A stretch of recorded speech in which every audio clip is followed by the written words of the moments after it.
Yeah. Dr. Puja, Yes, sir.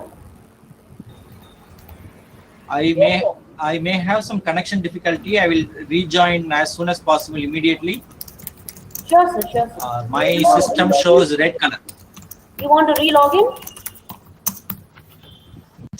You want to log in again, So sir? I will do that whenever the problem arises. Whenever I Okay. have this problem, I will rejoin immediately. This Okay. problem I have that I want to caution you. Okay, sir. Okay, sir. No problem. Okay. Please tell me when we will when to start. I will start. Yes, yes. We will introduce you and then we'll ask you to start. I think Yeah. another 5-10 minutes we'll begin.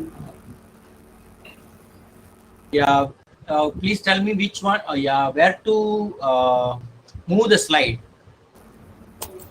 Once you will be made the presenter, then I think you are already a presenter. There are some arrow signs. Yeah. You see Already up presented. there.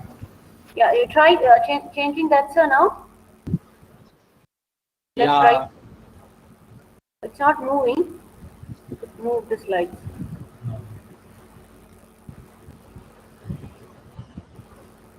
You are the presenter now, so you should be able to move. Yeah.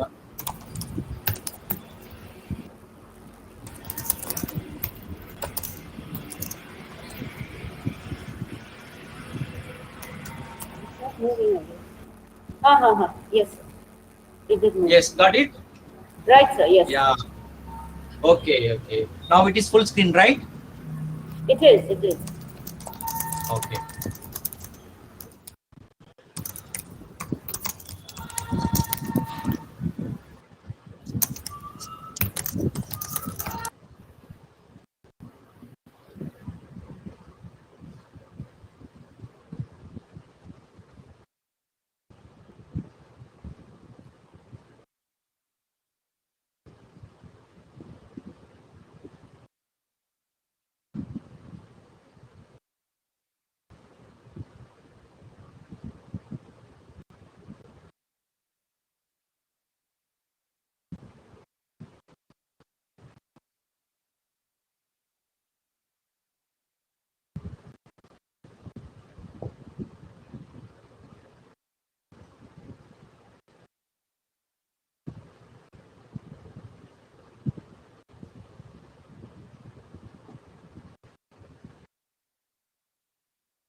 I think we will begin.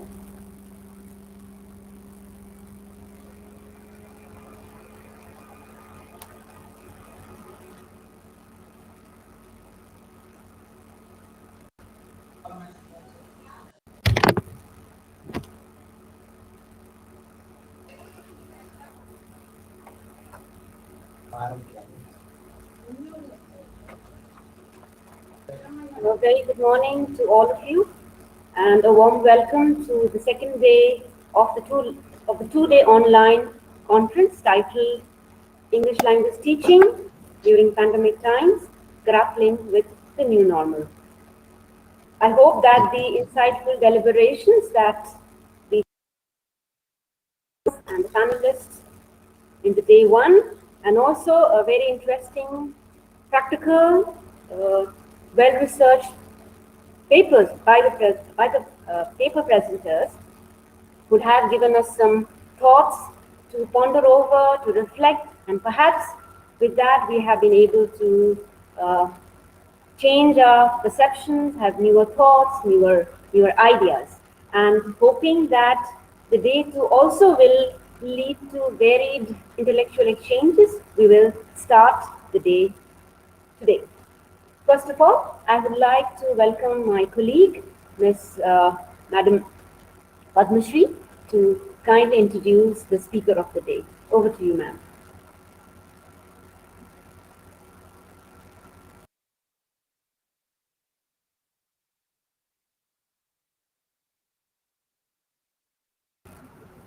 Padmashri, madam, are you there? Yeah, thank you. Good morning, one and all.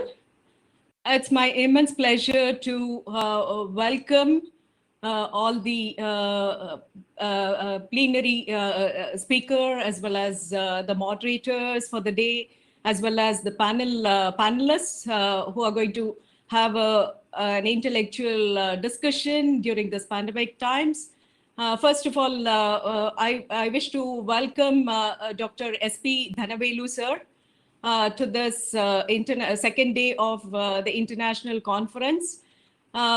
It's my immense pleasure to welcome our director, Shri Basuraj C. Gavanhalli, sir, and the panelists for today's discussion, namely Ms. Maya Menon, the founder director, the Teacher Education Foundation, India, Dr. Ravi Narayan Chakrakodi, professor of RIESI, Dr. P. Jani Reddy, sir, lecturer, Government Diet, Rangareddy District.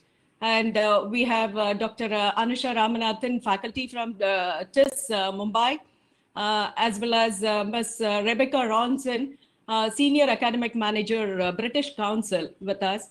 So, and then we have Mr. Joy TF, the Senior Lecturer from Diet Malappuram, and the moderator for the panel discussion, Mr. Gurumurthy Kashinath.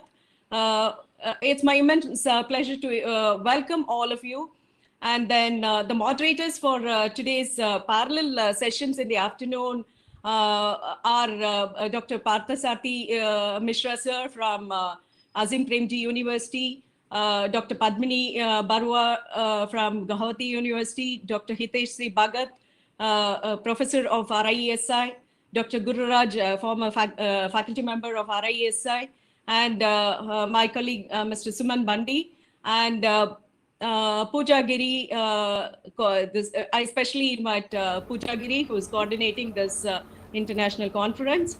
And I welcome all the team members. Sorry to interrupt, and Dr. S. Mohan Raj sir as well. Yes. It's our immense pleasure to welcome. It's my immense pleasure to welcome Dr. Mohan Raj sir to the second day session, and especially this particular conference. The technical support has been provided by IT for Change. So I especially welcome Mr. Gurumurthy Kashinath and the team of IT for Change. And last but not the least, I welcome all the delegates of this conference from all over the world, especially teachers who are the grassroots organic intellectuals. They are with us. So I welcome all of them on behalf of Director RIESI. And today's plenary speech is going to be held by Dr. S. Dhanavelu, sir. So I wish to just introduce Dr. S.P. Dhanavelu, sir, to the August gathering here. Dr. S.P. Dhanavelu, sir, is a professor of English at Department of Humanities and Social Sciences, Indian Institute of Science, Indian Institute of Technology, Madras. He has published over 80 papers in national and international journals of repute, and also in some edited volumes. He has published 3 volumes of poetry, namely Poetry of Life, Muse Time, and Purpose of Life, and also a critical study titled The Indian Imagination of Girish Karnad in the year 2000. A booklet writing for mass media and edited volume of critical perspectives on American literature is also to his credit. He has brought out innovative textbooks for college students titled English and Communication Skills, English and Soft Skills, Communication and Soft Skills, Positive Traits for College Students, Personality Development, English and Soft Skills in 2 volumes. And further, to his credit, he has authored English language teaching in India, The Shifting Paradigms, which is a resource book for English language teachers across India. Currently, he's teaching an online course on poetry through NPTEL and SWAM portal, which is the best portal in the country, which has its relevance, and a lot of resources at the national level has been implemented across the country through SWAM. So I heartily welcome you, sir, once again, and over to you for the plenary speech on the topic, Teacher Cognition, Education and Development. Over to you, sir.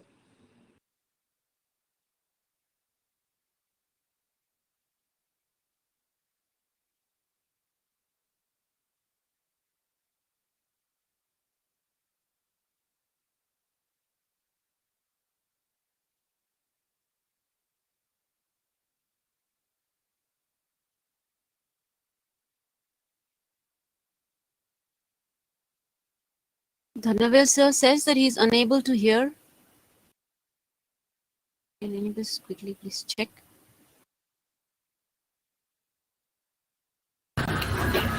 We could hear him earlier when he was talking. He's muted, that's why. Now he's unmuted. We could hear him earlier in the... Okay. Yeah, Good morning, sir. Me now? We can, sir. Good morning, everybody.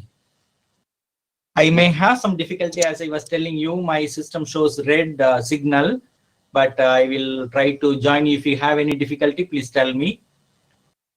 First, I would like to thank the Regional Institute of English, the director, the faculty, the staff, and particularly Professor Ravi Narayan Chakrakodi and Dr. Pooja, and now Dr. Padmasri and other team, entire team, IT for Change team. I would like to thank them before we begin. It's a challenging time for all of us. True. We listened to Professor Hema Ramanathan yesterday about the challenges that we normally face in our life during this pandemic time. I have not used that word pandemic or COVID-19 in my presentation, but then we are alive to the situation that we live in today. Now, my presentation is on teacher cognition, education, and professional development. I like this topic, and I wanted to speak on this. Professor Ravi Narayan agreed that I could speak about this. I hope most of you would find this very useful to think about what we think in our own classroom and how we decide the kind of instructional activities that we do in our classroom, whether it is offline or online, doesn't matter. Classroom. So I like this sentence. So I have here, teacher cognition is a key to understanding teacher.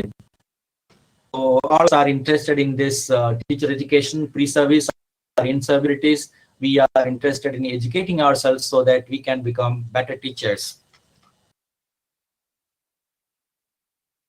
I have put the slide.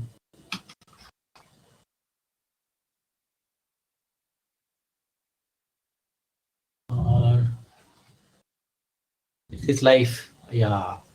Maybe you can switch on your Yeah, camera. it has moved. if Network allows.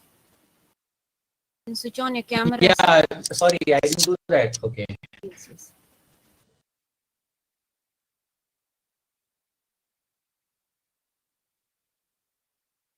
Okay, yeah. There are two things I have to do. Yes.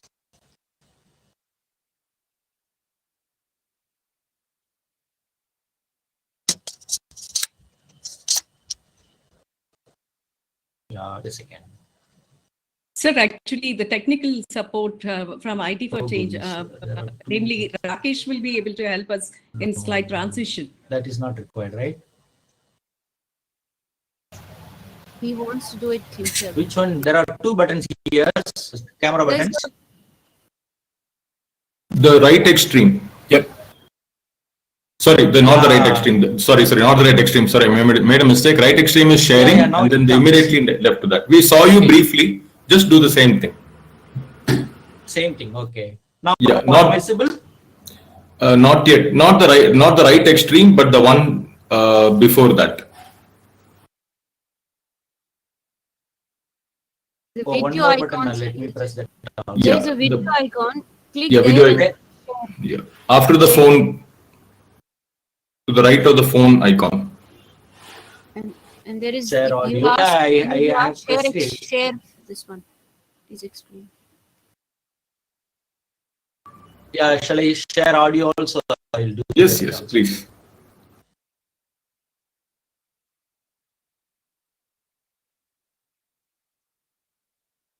Oh, good.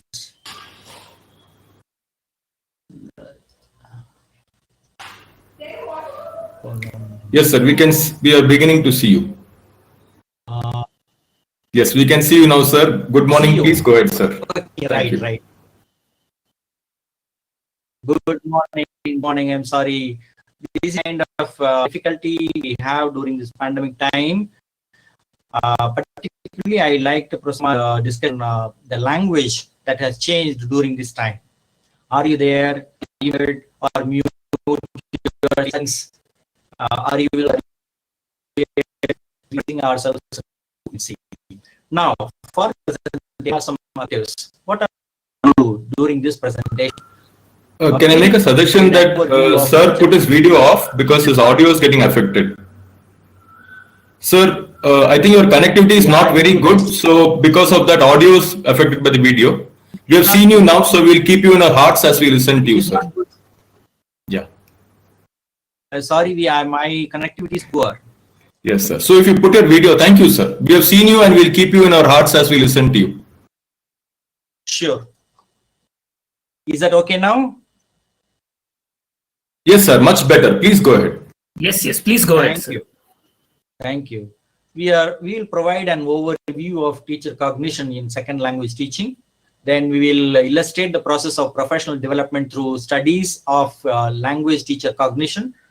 And we will support the process of professional development through English language teacher cognition specifically. And hopefully all these three will help us to understand our own teacher cognitions. First, let's ask this question: what is teaching? I think every teacher will have to ask this question: what is teaching and what teacher am I? And here are some points which will help us to understand what we do as teachers. Teaching is what teachers say and do in the classroom, obviously, as all of us know. And such a teaching is an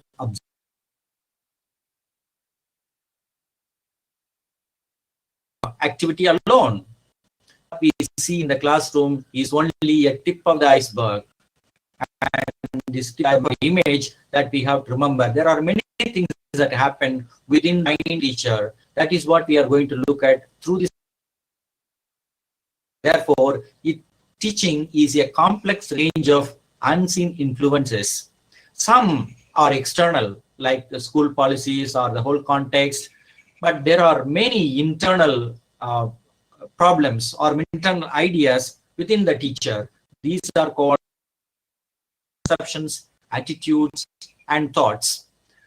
Therefore, teacher cognition refers to these unseen factors that influence teachers on what they do and how they develop as teachers over a period of time.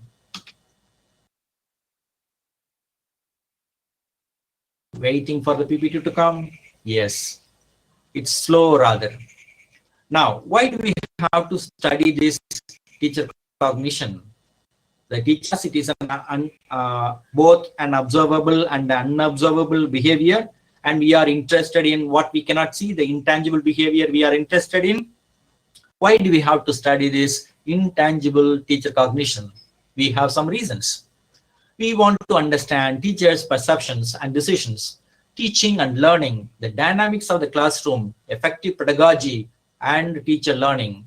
We also want to know how teacher cognition directly affects both teacher perception in the classroom. Further, we want to learn how teacher cognition influences the way teachers plan the lessons, the decision they make in the teaching process, and what kind of learning they promote in the classroom. Most importantly, this kind of understanding will help us to improve our own pre-service and in-service teacher education. And ultimately, why do we do all these things? We want to enhance student learning outcomes at the end of the day. We have some models, 4 models we are going to look at. These 4 models will gradually show us how we have come to teacher cognition. One of the earliest models about teacher thinking in the classroom is from Richard J. Shevelson in an article, What is a Basic Teaching Skill? This question would make us think about teaching skills. What are the teaching skills that we have? And then, most importantly, what is the basic teaching skill? And it was a revelation for me, and I hope all of you will like it, and you would think about your own decision-making process as a teacher in the classroom after listening to this. If you have already come across this article, well and good. Please go back to it and learn more about what is this basic teaching skill. Shevelson identified the role of the teacher as a decision maker in contrast to the notion of teacher as a skill trainer. Remember, this is a problem that we have seen, or problem or phenomenon that we have seen. Is a teacher a skill trainer, or what more is a teacher in the classroom? And here we contrast this decision making with this skill training. Here is a quotation from this article. Shevelson says, any teaching act is a result of a decision, conscious or unconscious. And by inference, we can say any learning act is a result of a decision, conscious or unconscious. As a teacher, we learn, and our students also learn in the classroom. Some of the skills of teaching are explaining, questioning, reinforcing, but then the basic teaching skill, according to Shevelson, is the decision making of what to do, when to do, how to do, and why at all do this. Therefore, he considers teaching a series of decisions based on teachers' judgments in the classroom. The second model that we are going to look at is proposed by Christopher Clark and Penelope Peterson in their article, Teachers' Thought Process, published in 1986. Here we have 2 domains in the process of teaching. One is teachers' thought processes, another is teachers' actions and their observable effects. There are 3 elements in the teachers' thought processes. 1, teachers' planning, pre-active or post-active thoughts, pre-instructional, post-instructional thoughts, you may say, teachers' interactive thoughts and decisions. This second idea is what interests me more. As we interact with our students, as we interact with the materials that we are teaching, something happens within us. And what is that? That is what I am more interested in, and I believe there is something which we can learn from this interactive thoughts and decisions. And the third one is teachers' theories and beliefs. There is a distinction between teachers' planning and what teachers or how teachers interact and decide in the classroom. And also we have differences between what teachers think and plan to do and what teachers actually do when they are interacting with the students in the class. I think most of us would have had this experience. Sometimes we go to the class with a plan, but what we do in the class is totally different from what we planned. And this kind of unplanned activity might have been more insightful, more useful, more memorable than what actually we do with the planned activities. Therefore, we find that teachers make constant interactive decisions in the classroom, according to Clark and Peterson. The next model is proposed by Devon Woods in the book Teacher Cognition in Language Teaching. Woods focused on the teacher as an individual language teacher. He considered a language teacher's commitment a critical input in teaching and education. He also identified three essential elements of the model. The first is the planning processes, the second one is interactive processes, and the third one is interpretative processes. We also earlier saw three processes. Here, similarly, we have three processes. And in the case of words, we have this interesting concept of BAK, that is beliefs, assumptions, and knowledge. Every teacher has this kind of belief, assumptions, and knowledge, and these influence teachers, particularly their decision making in the classroom. Finally, we have to understand that teachers think to teach, and teachers thinking is considered to be very important for education programs, and in service program or in pre-service program, we can try to bring in this element of to teach, and that's what we do. Mostly, some of you may be aware of this reflection in action, reflection on action. Many of us do that. And now we come to the final model proposed by Simon Bogg in Teacher Cognition and Language Education. This is where I was attracted to, and all these previous ones are actually backgrounds for this last one proposed by Simon Bogg. Cognition and teaching are closely interrelated, and this cognition develops by interaction between teachers and their classroom practices. Please remember, we are repeatedly mentioning this idea of interaction between teachers and their classroom practices. In the classroom, interaction with the students and interaction with materials that we use in the classroom. Maybe sometimes we may include some external events which may come into the classroom also. That is possible, but primarily two interactions we have, one with our students and another with our materials. Teacher cognition refers to the unobservable cognitive dimensions of teaching, what teachers know, believe, and think. In fact, this teacher cognition, according to Simon Bogg, involves four factors. One is teachers' schooling experience, where we had our schooling. That is an important factor that we have to consider. Second one is their professional development. Over a period of time, how do we develop as teachers? And third one is their specific context. In a school, public school, in a rural area, urban area, all these may have some impact on what we do. And most importantly, our classroom teaching.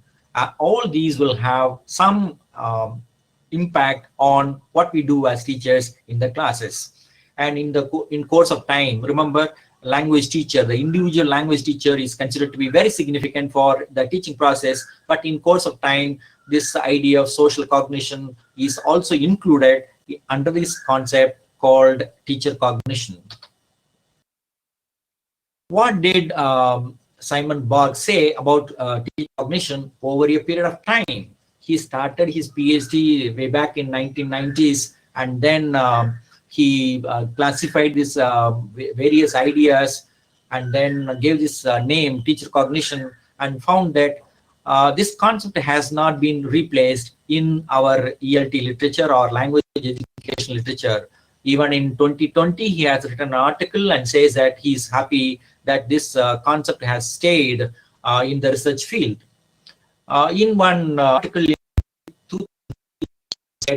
teacher cognition is what teachers, particularly language teachers, think, know, believe, and do. In the same year, in another article, he said, teacher cognition encompasses a range of psychological constructs. Teachers' declarative knowledge about grammar, is about the teaching grammar, and of their knowledge as expressed through their grammar teaching practices. Further, he gave this one expression which I like very much, teachers' mental lives. He expanded this idea like this: understanding what teachers think, know, and believe, the unobservable dimension of teaching, teachers' mental lives. That is all about cognition.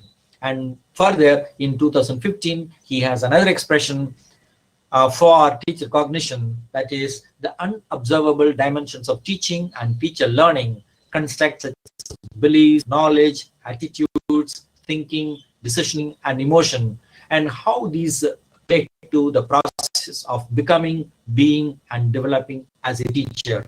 So this process of being a teacher is being, becoming, and developing as a teacher. It happens, it continues to happen for all of us.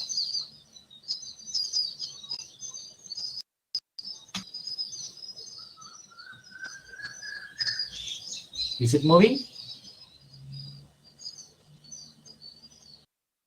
Sir. Yes, sir. Yes, sir. It is. It has moved? No, for me it's coming. Yeah, now let me check. Yeah, that's right. Yeah, there is some kind of justification. Why do we have to do this? We have already hinted at some ideas. Now, Simon Borg has given justification of this language teacher cognition research to understand to what extent and how policy or an innovation is being interpreted or implemented, to examine widely discussed aspects of teaching about which teachers' cognitions remain understudied. There are many questions, please remember. Some are studied more, some are studied less. To make sense of gaps between current teacher practices and what is considered optimal of their level. There is always this gap between optimality and what happens in the classroom. To a baseline of prior cognitions, which can inform the subsequent design of teacher education courses. And this is the best benefit that we can get from this teacher cognition research. And to evaluate the ongoing and summative impact of professional development. We do many professional development activities. What is the impact of these activities on our teachers' performance in the classroom? Now, we come to a very important point. Remember, we talk about learner-centered curriculum, student classroom, and all that. But I am looking at this from another aspect, that is the teacher. Why do we have to public activity? What in the classroom? All these classroom actions we can record, actually, we can observe, we can video record, and we can document them. What happens in the mind of the teachers is something different. This is mental work, planning, evaluating, reacting, deciding, even feeling angry, upset. So things happen within the mind of the teacher. This mental activity is inaccessible to outsiders. Sometimes it is surprisingly inaccessible even to the teachers themselves. So they may not be aware of what happens in their mind. Therefore, it is difficult to document what happens in the minds of the teachers. And now when I try to think about what happened in my mind, I have done something. That's why I am interested in this kind of topic.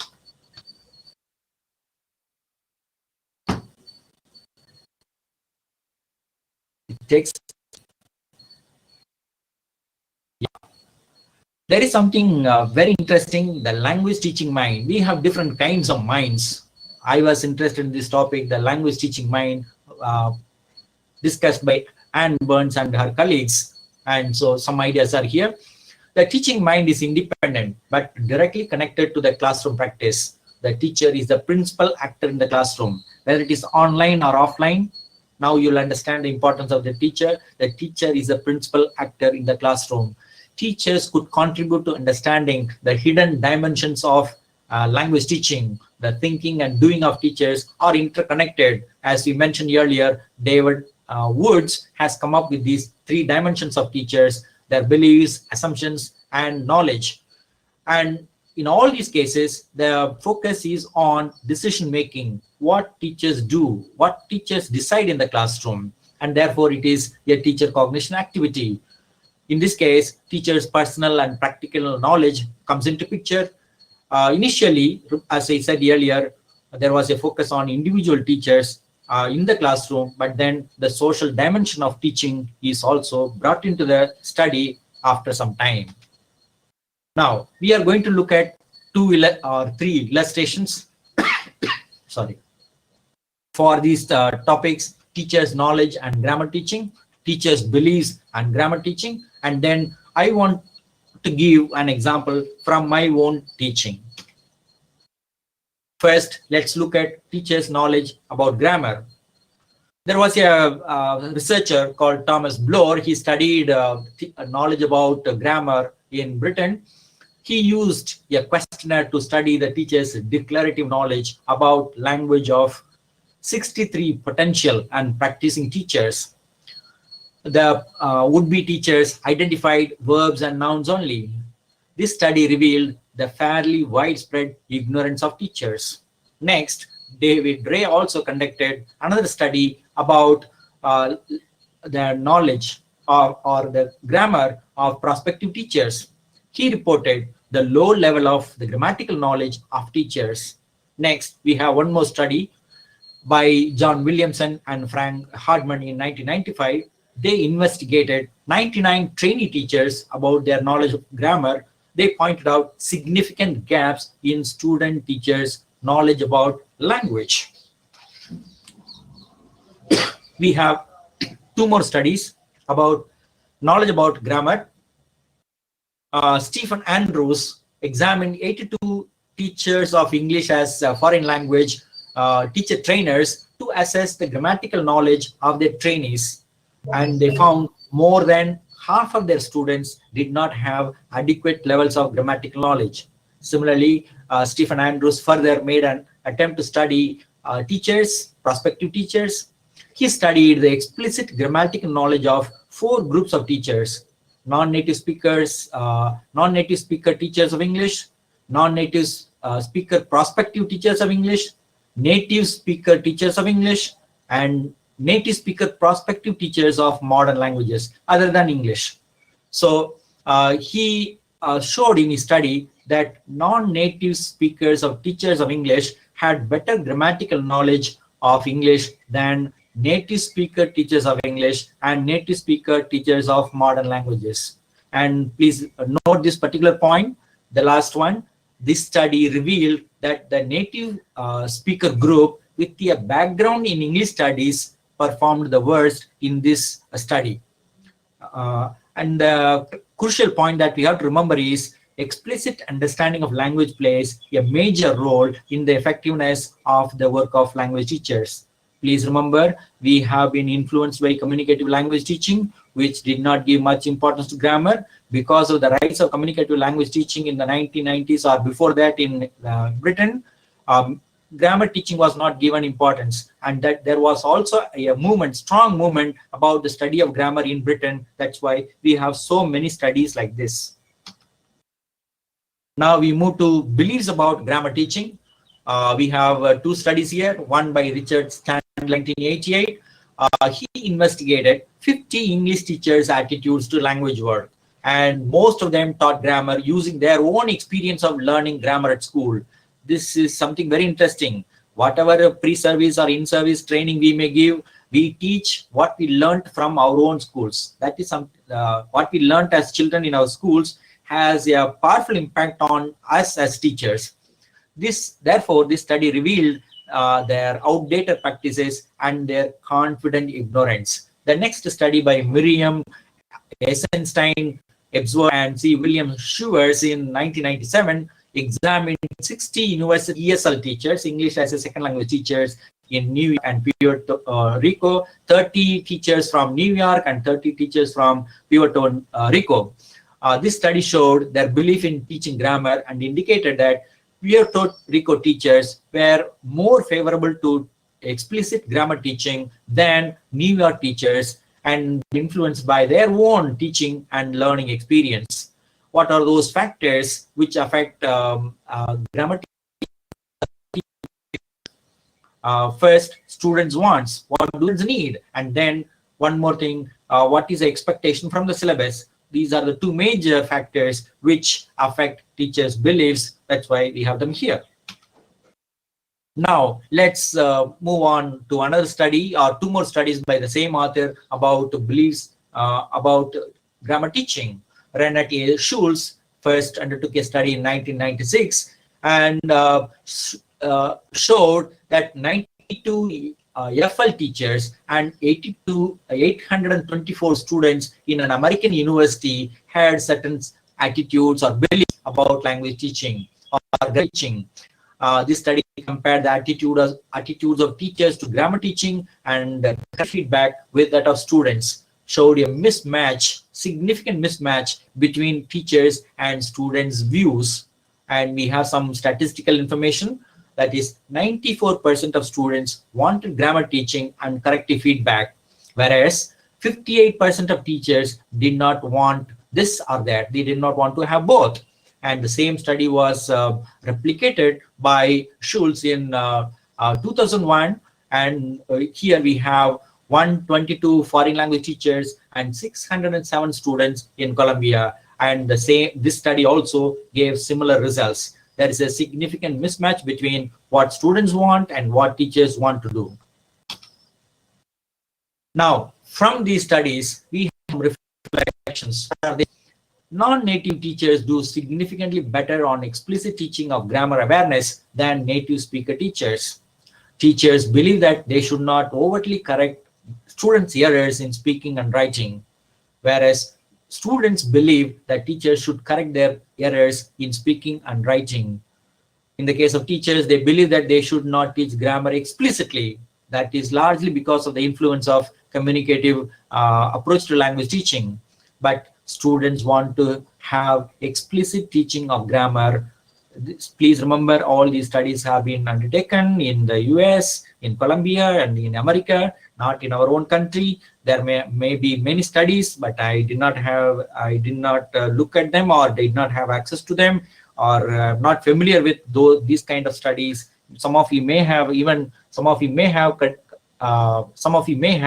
done good studies like this. Is there any problem? Are you not able to hear me?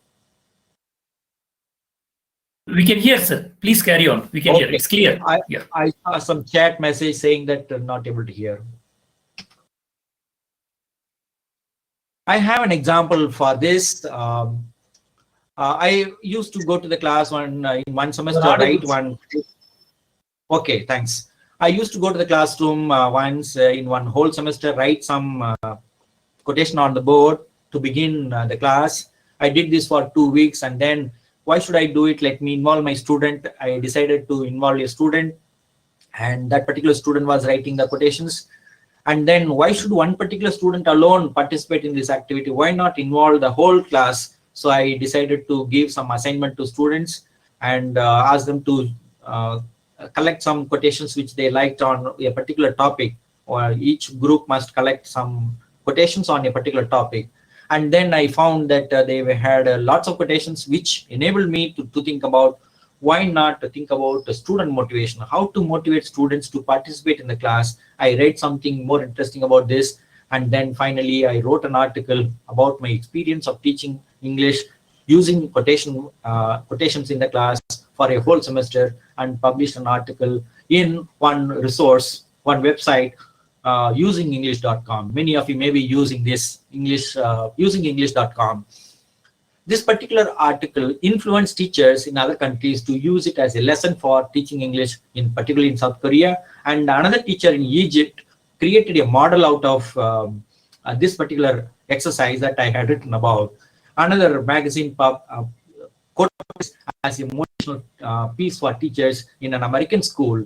Such things happen, and I found that this has been referred to in many other articles in different contexts. The title of the article is Quotations for Motivation in the ESL Classroom. I was teaching. I have not shared this idea with anyone so far, but maybe in a larger context, I have not shared this. Now let me share this with you. I was teaching English at that time in Anna University, and Anna University was supposed to follow this English for specific purposes. That is not general English, that is technical English. But when I wrote that article, I instinctively used this title ESL. I did not call my classroom ESP classroom. Please remember that. What was the kind of context I was? Now I am retrospectively I am thinking about why I did not use that expression ESP, but why did I use that one ESL? I was more probably I was into this. I had more belief, faith. Even now I have more faith in general English than in technical English, and probably that kind of idea, that belief which I had unknowingly, had unconsciously influenced me in doing this kind of activity. That's I wanted to give this example to you. I have many other examples. For the sake of time, I will not. Will come to the next slide.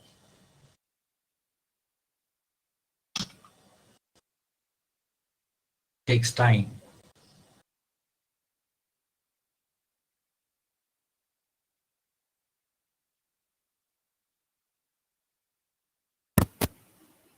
Honorable Sir, we have a question answer sessions too.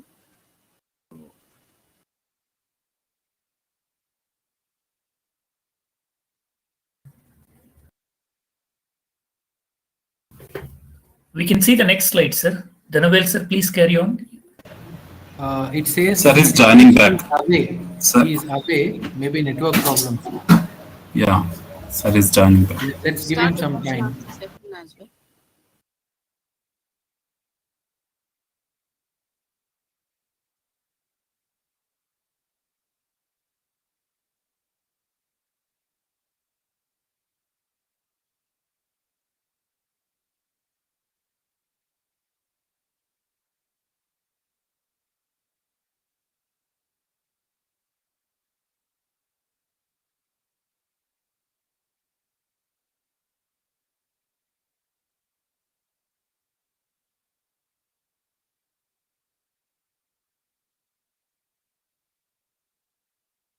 Hello. Yeah. Yes, sir. Yeah, go on. Please carry on, sir. Just one or two more slides. Yeah.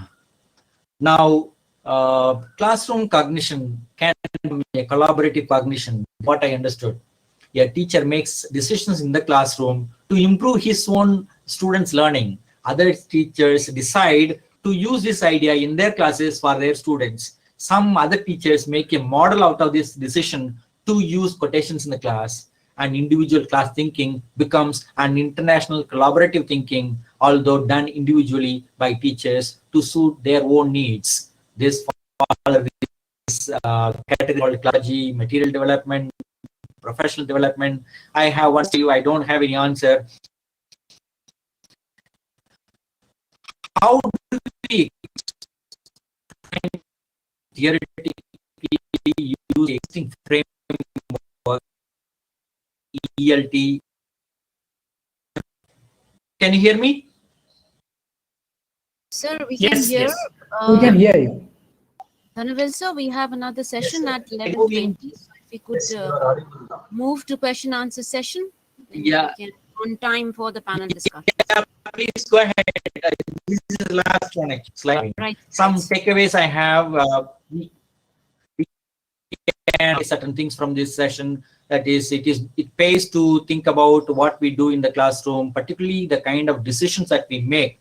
What are the decisions that we do in the classroom in response to students' activities or our own use of materials? Of course, I'll be happy if there are questions to answer. This Sir, slide is not moving. Sir, there is a question from Yes, sir. Padmani Bhaiya Borua. I retype it in the chat box. Yes. Madam, sir, Yeah. I have, yeah. Let's finish it, sir. Yeah, he has to finish it, sir. Yes, finished. Yeah. Yeah. Questions are welcome. Yes, question is there. One question asked by Padmani Bhaiya Borua. Are questions allowed in this? Okay. If yes, Yes, I yes, was yes. wondering Yes, sir, if wind up. Professor. It is, sir. Yeah. This is sorry, but sir has to conclude, and then we'll have question answer session. Okay. Kindly wait. Yeah. No, sir is asking for questions, so question is there. Yeah, please. One more slide. It is not moving actually. Some takeaways for from this session. Okay. That's So, what I summed up in one sentence. yes. Yes, please, sir. When we choose to decide in the classroom about what we do, when we become aware of what we decide and what we do in the classroom, I think that helps us in improving our own self and our students' room. The whole idea. Questions, please raise your questions. You can I'm not. You can also ask. It's not moving from my end. Okay. Sir, Dhanavelu, sir, Chat I will can read. Sir, I will facilitate the questions. Okay. I have compiled and Yeah. then, yes, sir. Yeah. Okay, continue. At first, Please. Madam, I think you can do it for the plenary, for the parallel session. okay, Yeah, Hitesh sir fine. would be doing for the panel. Okay, for the plenary. Yeah. Yeah. Thank you. Okay. Over Sir, to one Hitesh. question from Padmini Barua. She said, what is the relationship Yes, between please. teacher cognition and the value of teacher's grammar teaching? What is the learning point for teacher to imbibe from the studies he has shared on the point? You have shared on the point. Relation between teacher cognition and the value of That's teacher. a very interesting question. Yes. Yes. Actually, Simon cognition found that grammar is that much attention. That's why he, remember you, communicative language teaching was and grammar was neglected in British. How teachers teaching grammar or that they had, whether they had any understanding of grammar at all. That's why this was undertaken by Simon Borg, and results are how grammar teaching. But I have given a different example, you can see. So perhaps we'll have just one single question and then we'll Oh, move on. it's not to the audible panel for discussion. you? Little breakage in the voice, sir. So if anybody wants to ask one single question, please, and then we'll move on to the panel discussion. Anybody has? Yeah, Dr. Ramakrishna, sir, you can ask one question. Can anybody respond? Yeah, we can hear you, sir. We can hear you. There was a little breakage in your voice earlier, but now it seems to be all right. You Okay, hear so me? we can hear you, sir. Yeah.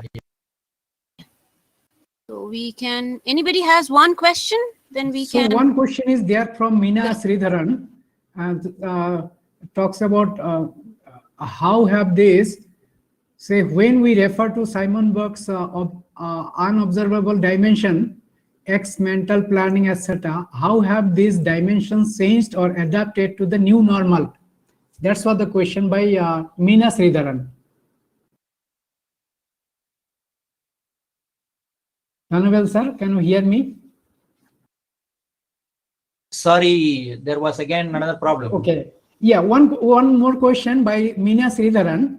Yes. It says, when we refer to Simon Burke's unobservable dimensions, Yes. X mental, mental planning, etc., Yeah. how have these dimensions changed or adapted to the new normal? This is what I have been doing actually. This we have to look into our own cognitions and see what we have, how we have adapted ourselves. We have, all of us have to look into our own activities. Now, right now, I am not teaching general English to students here, so I am not able to give you any example. But the kind of experience that we have now, the difficulties, the challenges that we have, one example that I can give you is whenever I want to add any more topic or idea, whenever I get a new idea, I just type it on the PPT itself. I use PPT and I type it on the PPT itself. That I am able to do. Nothing. Okay. We had, I'm very sorry, we have had serious problems with technology. Remember, many of you may complain that you are in rural area and you did not have connectivity and all that. I teach from a premier institute of technology in the country, and I have this connectivity problem from our campus. Imagine the difficulties all of you will have. Yes. No complaints about anything. Let's try to do whatever we can. Yes. Right. That's a message that I would like to convey. Thank you, sir. Over to Pooja, madam. Yes. Thank you, Dhanavel sir, for that very important statement that let us do what is possible, because we cannot keep complaining. We have to manage with No the way. No situation way. that we are in. Thank you so much for your input, for a rich input in teacher thinking and teacher cognition. And now we move on to the next panel discussion. We'll just take about 5 minutes break as we do not have time. So within this 5 minutes, I will just like to confirm, is everybody, all the panelists are here? Ms. Maya Menon, madam, are you there? Yes, I'm here. Yeah. Right, thank you. Dr. Ravi Narayan sir, Professor, Yes, yes, I'm there. Jenny Reddy sir, Yes, madam, I am here. thank you. Thank you. Anusha, Dr. Anusha, madam, Ma'am Anusha. Yes, Anusha and Joy both are here. Okay. So should we begin? Right? Yes, we can begin. Like you said, we can give maybe a total of 11:30 maybe we can start. It's 11:26 now. Yeah, Yes. yeah, In another 11:30 sharp, 11:30 we can start. Yeah. yeah. So people can just have a glass of water and maybe use the restroom and come back. Right, Yeah. right. Usma madam, you there, right? Usma ma'am? Yes, Dr. Pooja, very much, yeah. I've been inviting you. Okay, thank you. Yes, sure. Thank you, Dhanavel sir.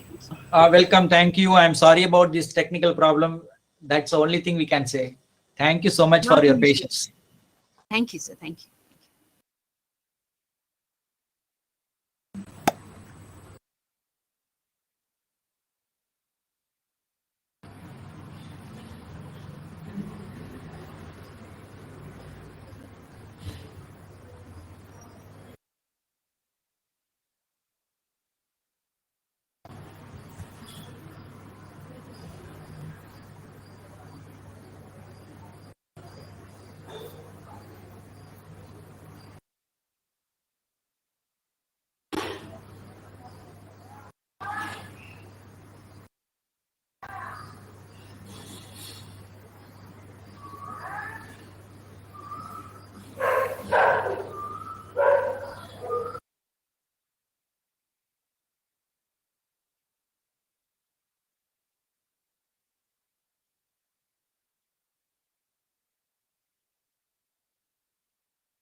I wanted to request Dr. Maya Menon to share her slide of Google Slides. I'll just make her presenter right now. Okay, thanks, Guru. So that you have to share screen. So there is a particular step for that. Let me just find you. Yeah. Okay. But I have to make you a presenter. Just give me a minute. I'm looking for your name in the list of Sure. people. I'm not able to find your name. She's already the presenter, Guru sir.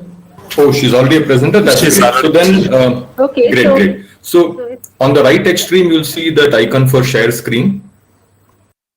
Yes.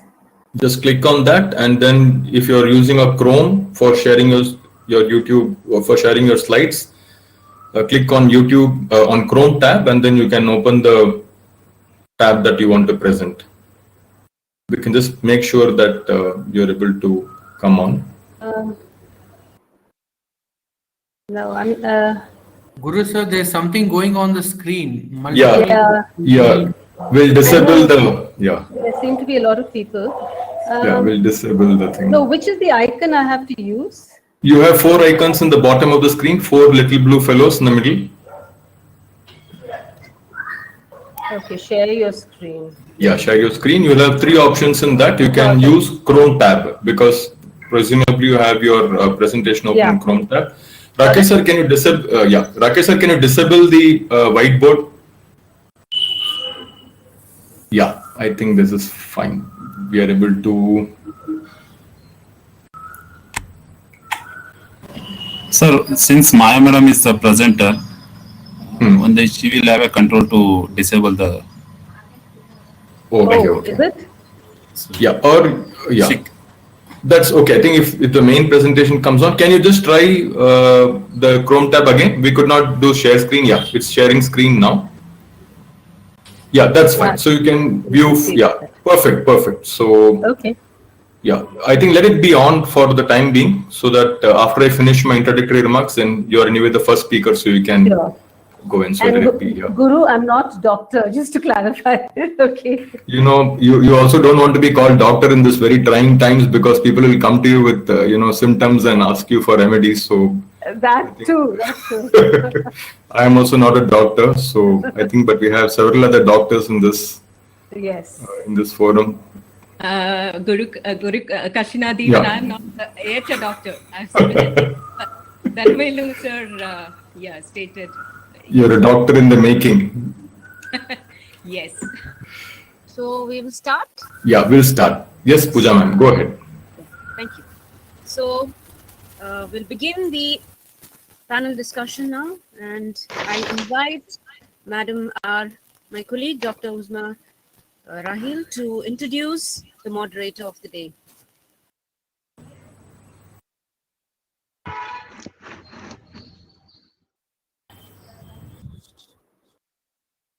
Uzma ma'am, over to you. Yes.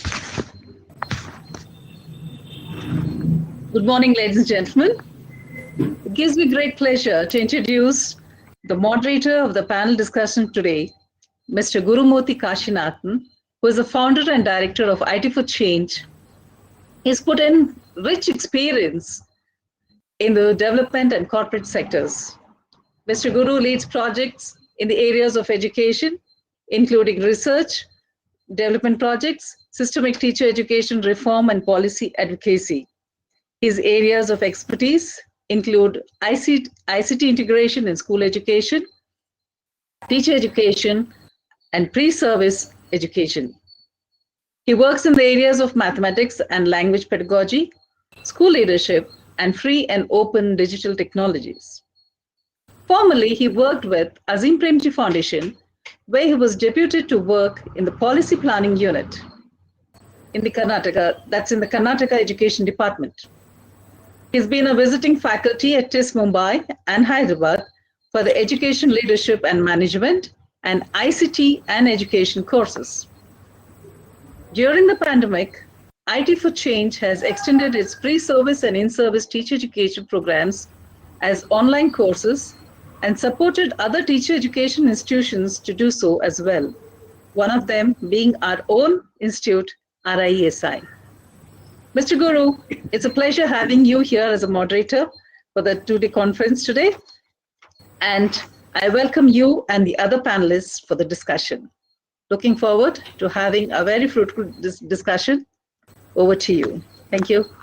Thank you so much, Dr. Uzma Rahil. It's as you said, IT for Change has been working with RIESI for the last few years, and it's been a pleasure to be associated with the institute as well as with all the faculty members. So, pleasure to be here to moderate this particular panel. And since we already began a bit late, I'll keep my opening remarks short. We all know that in this pandemic, we've had to make very difficult choices. In fact, all choices have been difficult. And one of them has been, how do we help students learn if they are not able to come to school? And again, no easy choices here. Digital technologies has been used over the pandemic, both in India as well as in other countries in the world, to explore how teachers can still reach out to students. As we saw in the previous session, even from a very premier institution in an urban area, we have technology glitches. So that's an obvious no-brainer that the technology infrastructure in this country is not well developed, not as good as we would like it to be. But we've also seen that teachers have taken to technology in a much bigger way than otherwise they would have. So we can debate the pros and cons, but teachers are also recognizing that there are not too many alternatives that they have apart from being able to try and reach students through digital technologies. So in today's session, panel session, we have a very eminent list of speakers, I must say. I'm really honored to be chairperson of this panel because we have 6 people here who have been really engaged with the process of teaching learning over the last year, more than a year, in different capacities. And I'll introduce each of the speakers when their turn comes. So I'll start with Maya Menon, who is the founder and director of the Teacher Foundation. The Teacher Foundation is very well known.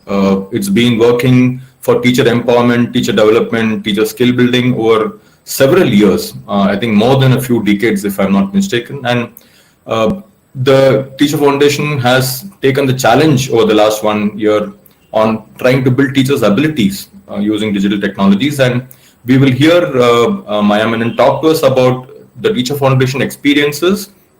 And one thing I would like to request her and all other speakers is, while we spend time discussing the experiences we have had, the challenges we have faced, the ways we have tried to address these challenges, because it's one thing to have challenges, but we need to do something about them on a continuous basis. What kinds of risks and what kind of mitigations that your experiences have included? What have been your learnings? But along with this, I would also like to request all of you, because of your extraordinary experience and wisdom, to also do some stargazing. How are you looking at the year going ahead? Because notwithstanding Professor Dhanavira's experience, we are probably going to rely more and more on digital technologies, and what is the impact of it on not only the equity aspects, but also the pedagogical aspects are very important considerations that we must all have. So without much further ado, I would like to request Maya to start her presentation. Please tell us also how you see the future next year going forward for all of us. Thank you. Over to you. Thank you, Guru, and thank you, RIE, for inviting me, particularly Professor Ravi Narayan Chakrakodi. I've been listening to many of your speakers yesterday, and I have very little time, so I just want to, a lot of what I'm saying may be echoing what others have spoken. Hema Ramanathan spoke about it, and many other speakers yesterday in the panel sessions too. So I've titled my talk, Catalyzing Change in a Crisis, Opportunities and Threats for ELT in India. And I want to quote, many people have been attributed, this quote has been attributed to many people: never let a serious crisis go to waste. It's an opportunity to do things you thought you could not do before. And I think for education, all education, school education, higher education, etc., I think the pandemic, the crisis of the pandemic, is an opportunity for us to do things that we never thought that could be done before. And for us, this past year has been that. So in these 10 minutes, which has been allocated to me, I want to deconstruct my title. I hope I'll be able to, I'm bravely and perhaps foolhardily trying to show you 1.5-minute film clip of a digital lesson in English, so that we can deconstruct what's the problem with it. And it's also very short. It was actually a 20-25-minute lesson. It's been shortened to 1.5. And it's also been, the speed has been a little accelerated so that we don't waste too much time during the film. And then we need to discuss, well, what should we stop doing? What should we start doing? And then looking ahead, the stargazing that Guru was talking about. So let's deconstruct the title, Catalyzing Change. How can we speed up something? Because education has been, school education particularly, has been very, very passive to any of the changes that have been happening around the world.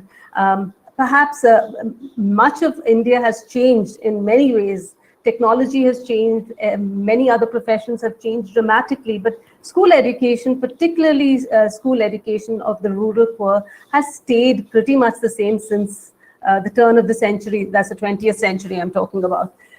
Crisis, we have, of course, the corona crisis, but also it's been crisis of education in our country, existing and continuing crisis of education in our country. The threat, coronavirus, has been a threat, but also the threat of continuing to do the same thing that we've always done.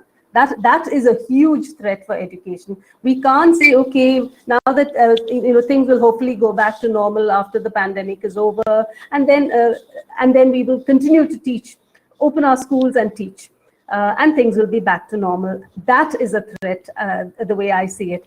And I want to share with you some of the opportunities I have seen. So first of all, I hope you will be able to hear this lesson. It's a very short clip. It was a lesson created by a teacher in Bangalore. So we're not talking about rural India. It is a low-cost private school. It's a well-meaning teacher, and it was an asynchronous lesson sent by WhatsApp to this teacher student. So let me try. And if you can't see it, Guru, you can just share the YouTube link on chat if I may request you, in case people want to see it separately.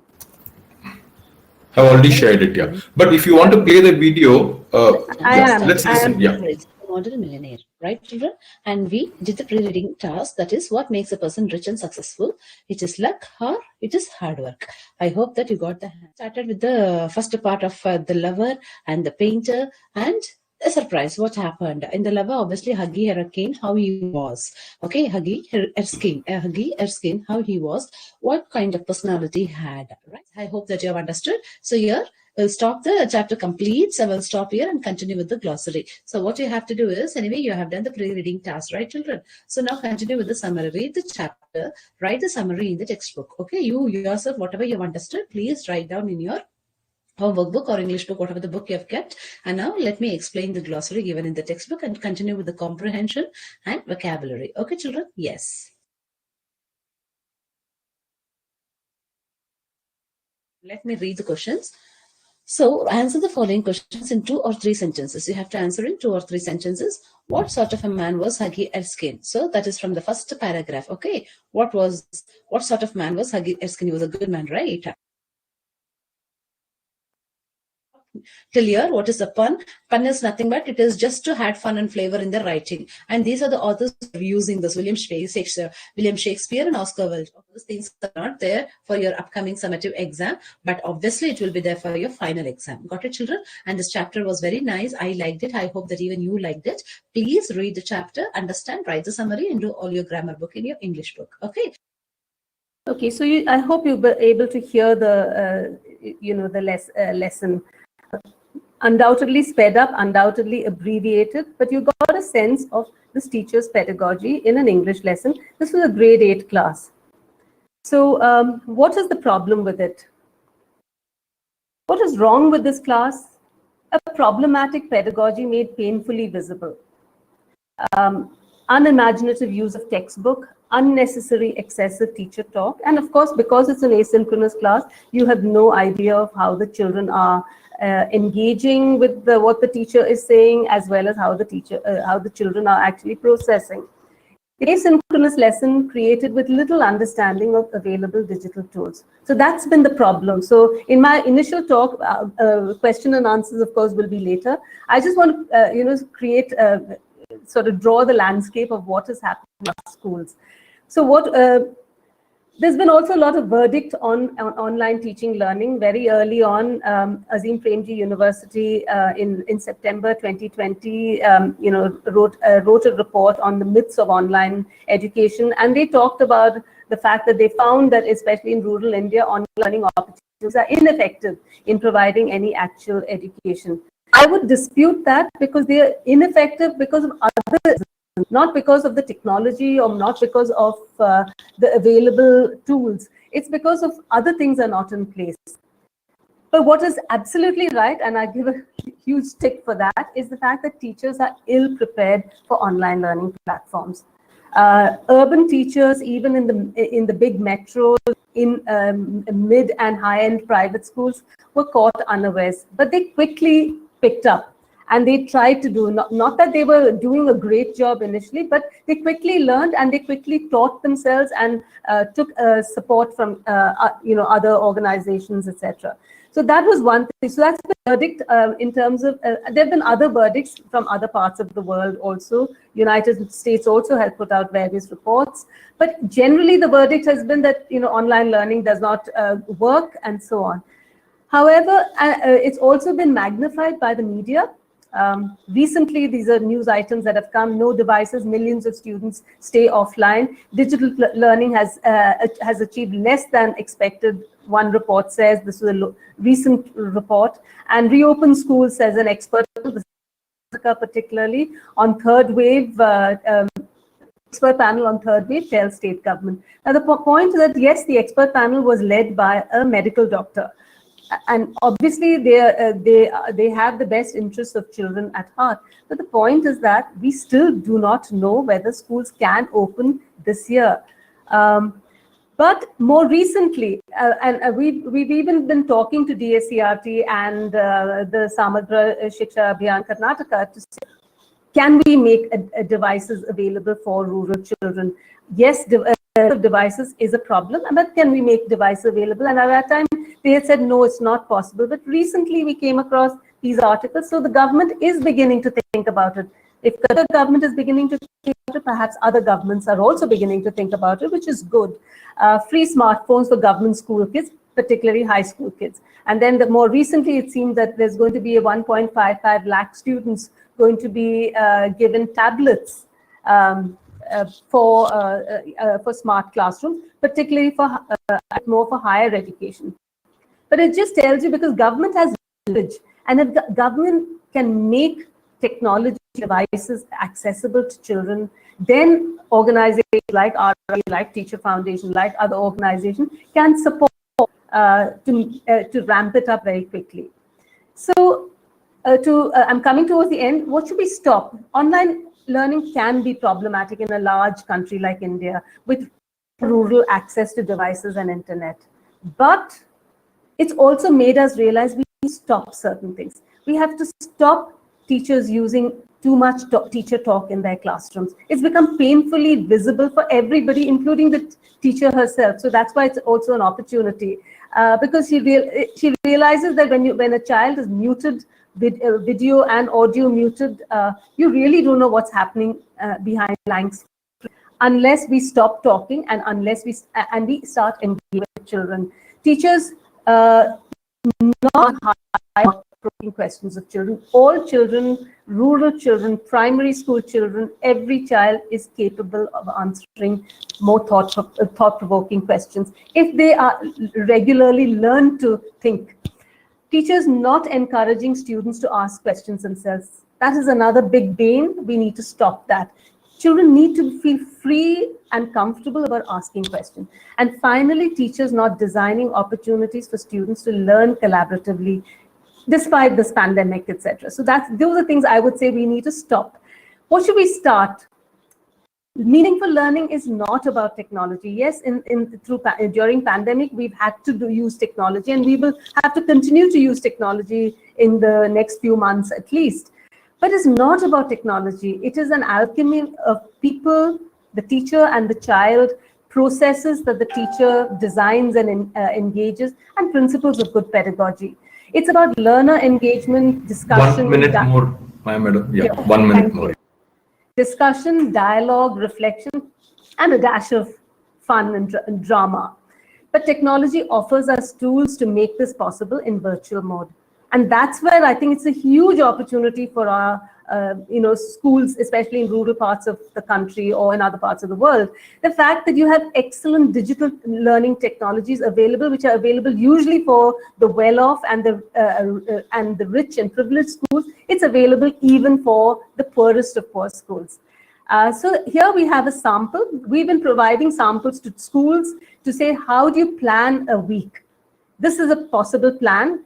There's something to be done every day of the week. There are periods, there's 7 to 8 periods a day, but you have to design it in such a way there's synchronous and asynchronous learning. And there's also time for a classroom connect so that teachers are engaging emotionally with children. There are some sample plans here. There's a sample learning schedule here, and there's a sample topic plan, which provides both an asynchronous and synchronous classes. Guru, I'm just finishing. This is an example of a plan for grade 5 on adjectives, grammar. The colored parts, the yellowed parts are the asynchronous sessions with links to activities that the children can engage with. And then the white background ones are the asynchronous. So there's a 3-part topic plan for So this is what we would give teachers so that teachers can understand how they need to be engaging with children. And this is another online learning schedule. This is for middle school. We have for primary school as well as for high school. I'm going to stop. So looking ahead, so this is an opportunity. How can it ensures that teachers have to plan, because a lot of our teachers in our country think that they're experienced, so they don't have to plan. You have to plan. You have to plan for both synchronous learning as well as asynchronous.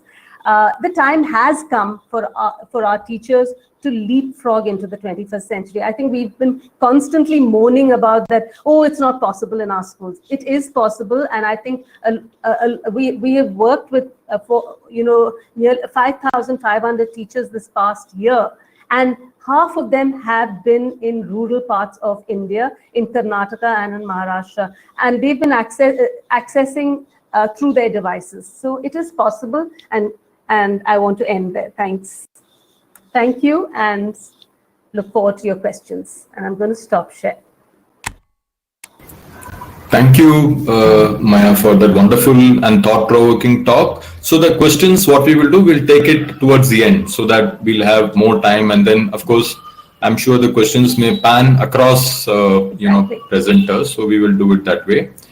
And I think very thought-provoking. One is that we don't need to think digital technology will not work. Digital technology need not be a part of the solution. I think that message came across very strongly, but digital technology is not simply doing the same thing that you did earlier in the classroom, which is to read out from a textbook or, not really worry about being interactive with the students. I think so that was very crucial. I just wanted to make one simple point for everybody that right now we are, worrying about digital technology, but we know that education started with technology. So whether you look at language or even if you look at the modern invention of the blackboard or the whiteboard, everything is technology. So we are only now talking about a new technology that has really come into play, and we are debating it. And also the message that we can't forever remain in the digital divide situation that some people don't have, and let them remain there. I think we need people to really push governments to imagine that the education that's available for the elite children of this country, we should not imagine that it is not possible for others. And I think that message came across very strongly. Thank you so much, Maya. We will now go to the next speaker, and then we'll come back at the end of all the 6 presentations for the question answer session. Thank you once again. Yeah, our next speaker in the panel is Dr. Joy. He's from the Malappuram Diet in Kerala, and we had a NGO perspective, if I can say, from Maya's talk, which we just heard. And we are going to look at it from the government's perspective. And I think we are very lucky, we are very fortunate to have somebody from Kerala talk to us, because all of us agree that if any state was able to do a very serious attempt at providing digital technologies to students studying in government schools, probably it was Kerala. And I think it'll be interesting to hear from Joy both the achievements of the department as well as the challenges faced. So obviously we are still taking baby steps in this integration of digital technologies during the pandemic. So it will be wonderful to hear from him both what was done, what are the challenges, and again some stargazing, given that n number of waves are expected, and Kerala has also been affected quite badly in the pandemic because Kerala is so urbanized. It will also be useful to listen to him on what is Kerala looking at doing ahead. Already the government must be making several plans. And another thing about Kerala, which is I'm sad to say it's somewhat unique, is the level of community engagement that is possible, that is there in Kerala. And all of us know that the community is a very important part of the puzzle. So we would also like to hear from you, sir, on how Kerala government has been able to or attempted to engage community and panchayats in this whole process of reaching education out to all. Yeah, your slides are on. Would you like to advance them yourself, sir? Yeah, Joy, can you put your mic on and can you respond, sir? Rakesh, sir, can you make him presenter? Yeah, Joy sir is the presenter now. Yeah, great. He's already there. Yes, yes. Thank you. Thank you so much, sir. Pleasure to have you with us. We are not able to hear you very well. Can you increase your input volume so that you're very audible?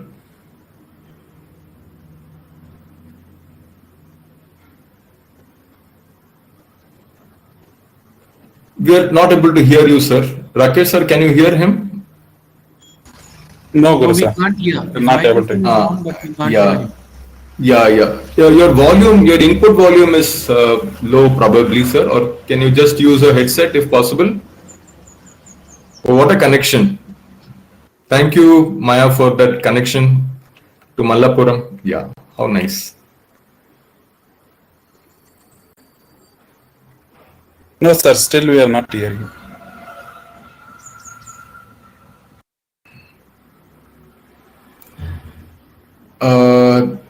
Then what I would like to suggest is, Rakesh sir, if one of our tech team members can support, Joy, maybe in another big blue button room to make sure that his audio is fine. Maybe we can go to the next speaker for now, so that we don't spend time. Sure, sir. Joy, we're not able to hear you. So what I'm going to request is, one of my colleagues will contact you to help you figure out the audio. And in the meantime, we'll go to the next presenter for today. The next presenter for today is Dr. Rebecca, and she's Senior Academic Advisor in the British Council, working the South India Division of British Council. And of course, we all know British Council is a old name, a legend in the area of English language teaching. And of course, British Council has been working both with schools and teachers as well as the students, running both online programs for a long time as well as blended programs. So it'd be wonderful to listen to Rebecca present, and then we'll come back to Joy. Hopefully his audio issues will get resolved in the meantime. Rebecca, are you here? Can you put your video on? Yeah, I'm here. Can you hear me? Yeah, thank you. Yeah, you don't have presentation slides, I think, so you can, straight away go ahead and put your video on and speak. Yep, there's options here that I need to just check. Okay. Yeah, we would like to hear from you about British Council's experiences over the pandemic period, in what you have been able to do to support English language teaching, what challenges you have faced, and how are you looking at this whole situation going forward? Same menu that was there for others. We can see you. Please go ahead. We can put the slide off. I think I'll just we can remove the slides. Yeah. Okay, well, thank you very much for inviting me to speak, and thank you for the introduction. Yeah, I don't have any slides, so I'm going simple and old school today, just you have to look at my face. So I wanted to talk about teacher communities. We all know that quality education requires teachers who are committed, who are thoughtful, knowledgeable, and skillful. As Professor Davanel was saying earlier, teacher self-improvement is one of the best ways to ensure student achievement in the classroom and in their learning. So the British Council has worked for a long time with teachers, and what we've learned is that professional development for teachers really relies on teachers collaborating, coming together, and taking ownership of their own development. Professional development is an iterative process. It's not a one-stop, it's not a one-day training thing. It's an iterative process, and collaboration and ownership are key. So this is where teacher communities come in, communities of practice. So communities of practice are social learning systems, where groups of people come together who share a concern or a passion. They think about what they're doing, and they think about how they can improve in their work. So communities of practice are an interesting phenomenon. They can take shape in different ways. Following influencers and hashtags on Twitter, you are joining a community of practice. But at the same time, it doesn't have to be global or widespread. It can be teachers coming together in... Can I make one small request? Sorry, I think the connection is slightly patchy. So if you can speak a little slower, it will be easier for us to understand. Slower and louder, so that just to help the clarity given the technology problem. Sorry to interrupt. Okay, sure. I don't need these slides. These slides are not mine. Is there a way to... Yeah, I'll request Rakesh sir, if you can bring down the slides away. We can do it in our individual systems also. You can see the minus sign on the slide. If you click the minus sign on the slide, then we can see you full screen, which is how I'm able to see. I'll request all the participants, the slide itself, if you don't want to see, there's a minus sign on the top right. Click on that and then you will see the speaker full screen. Yeah, thank you. Please go ahead. Okay, sorry. So yeah, I'm talking about communities of practice, and one that they can take many shapes. One of the things that all communities of practice, when they're effective, they share certain things. Effective communities ensure that each teacher has a sense of belonging. They recognize themselves as part of that group. The community aligns with their work, and the communities move forward. They're not stagnating. They're continually engaging with their communities, and participants are continually taking ideas and moving on.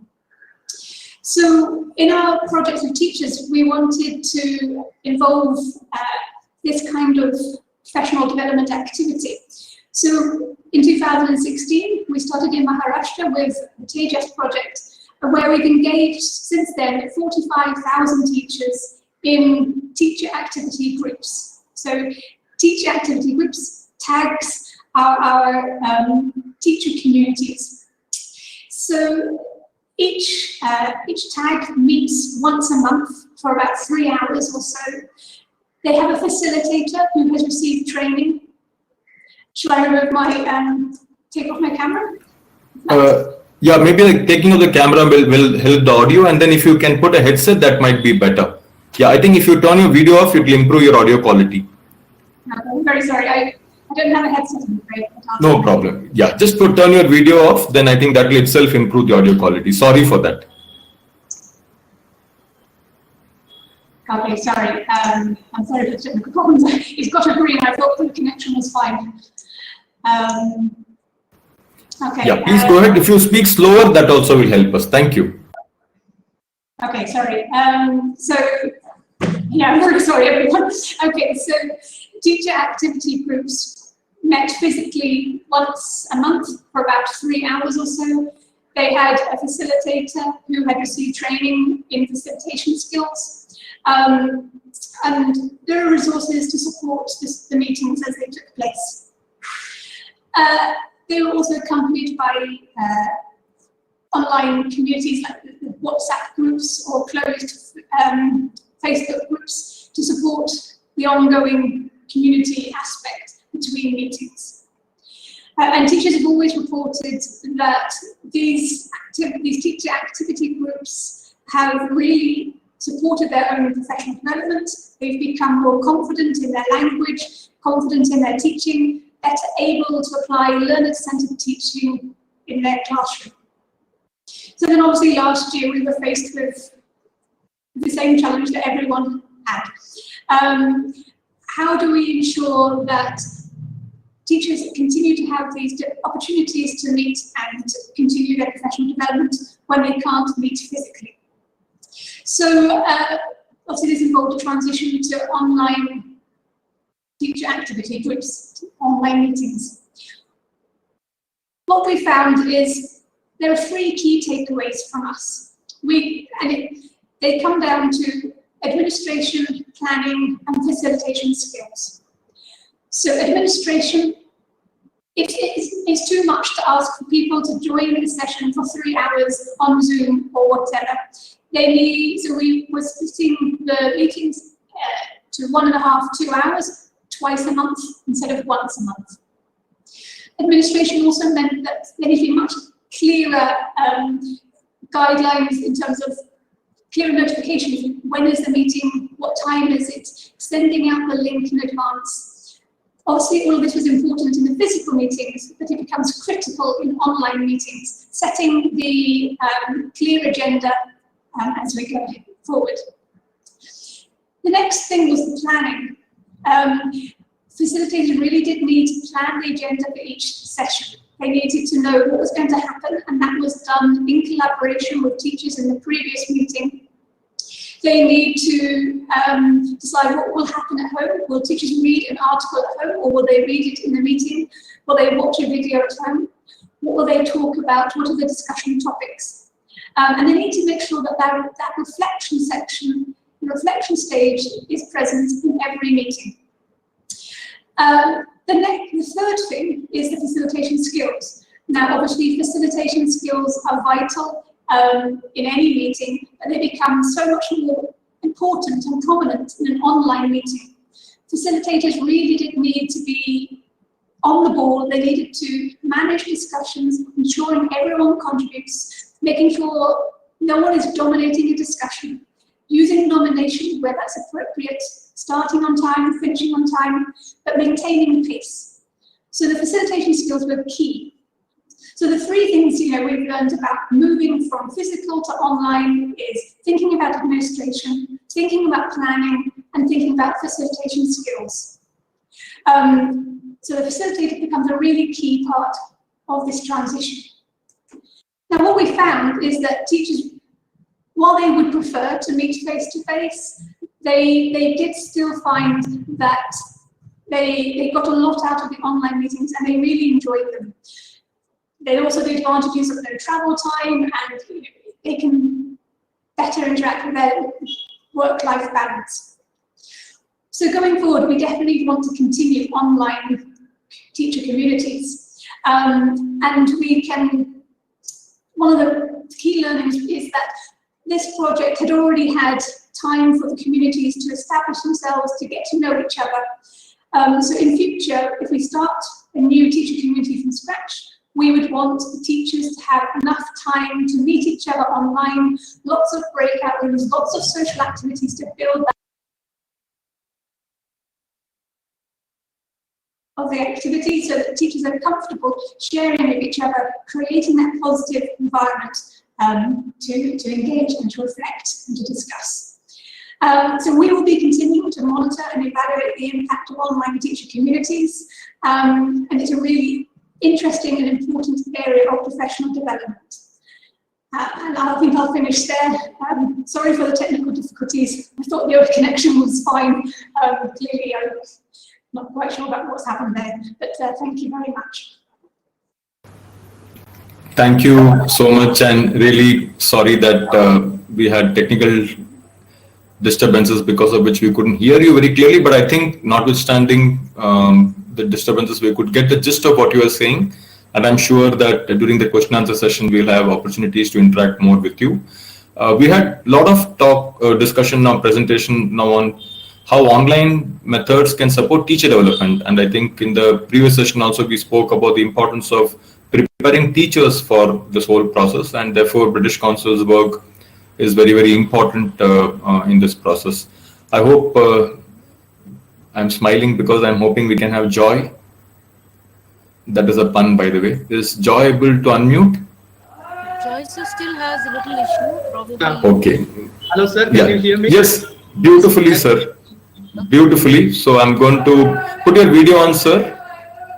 I'm going to open your slide, and then I'm also making you the presenter. Yeah. So I've already introduced Joy before in the previously, although you couldn't make the presentation. So Joy, we would like to really hear from you both what Kerala government, the education department has been doing to address the very huge challenges that we have all been facing due to the pandemic. So as a part of the experience, of course, your challenges and the way you have tried to mitigate those challenges will be very useful for us to learn. Particularly, I think Malappuram, the northern part of Kerala, has its own topographical issues as well, which add to the challenges, and we would like to hear from you on the challenges. In addition to that, what we would really love to hear from you is, given that the Kerala government also knows this is not a short-term problem, and I'm sure digitally, whether through KITE or through other programs, the government is planning a lot of interesting, innovative ways of trying to use technology to address the issue to the extent that it can be addressed. So we would like to hear from you on that as well. Thank you so much for being a part of this panel, sir. I'll switch my video off, and then I think we can bring your presentation on. Thank you. Thank you, Dr. Guru. And of course, congratulations to Dr. Guru, the IT for Change, and the team of RI, Team RI for organizing such a wonderful program. And since Dr. Danville has ended up with a quotation, let me begin with a quotation from our great personality, our father of nation. Live as if you were to die tomorrow, and learn as if you were to live forever. And this pandemic situation has made us to close down and sit down for a long time.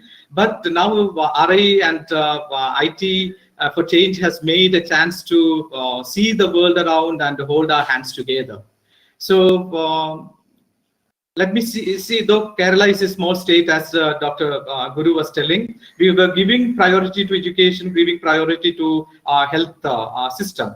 And here in this discussion, which we will see that how we can move about in the discussion. Sorry to interrupt. Your slides, you want to show your slides, sir? They're already there. Shall I bring your slides on? Yeah, I'm showing that. So from the Kerala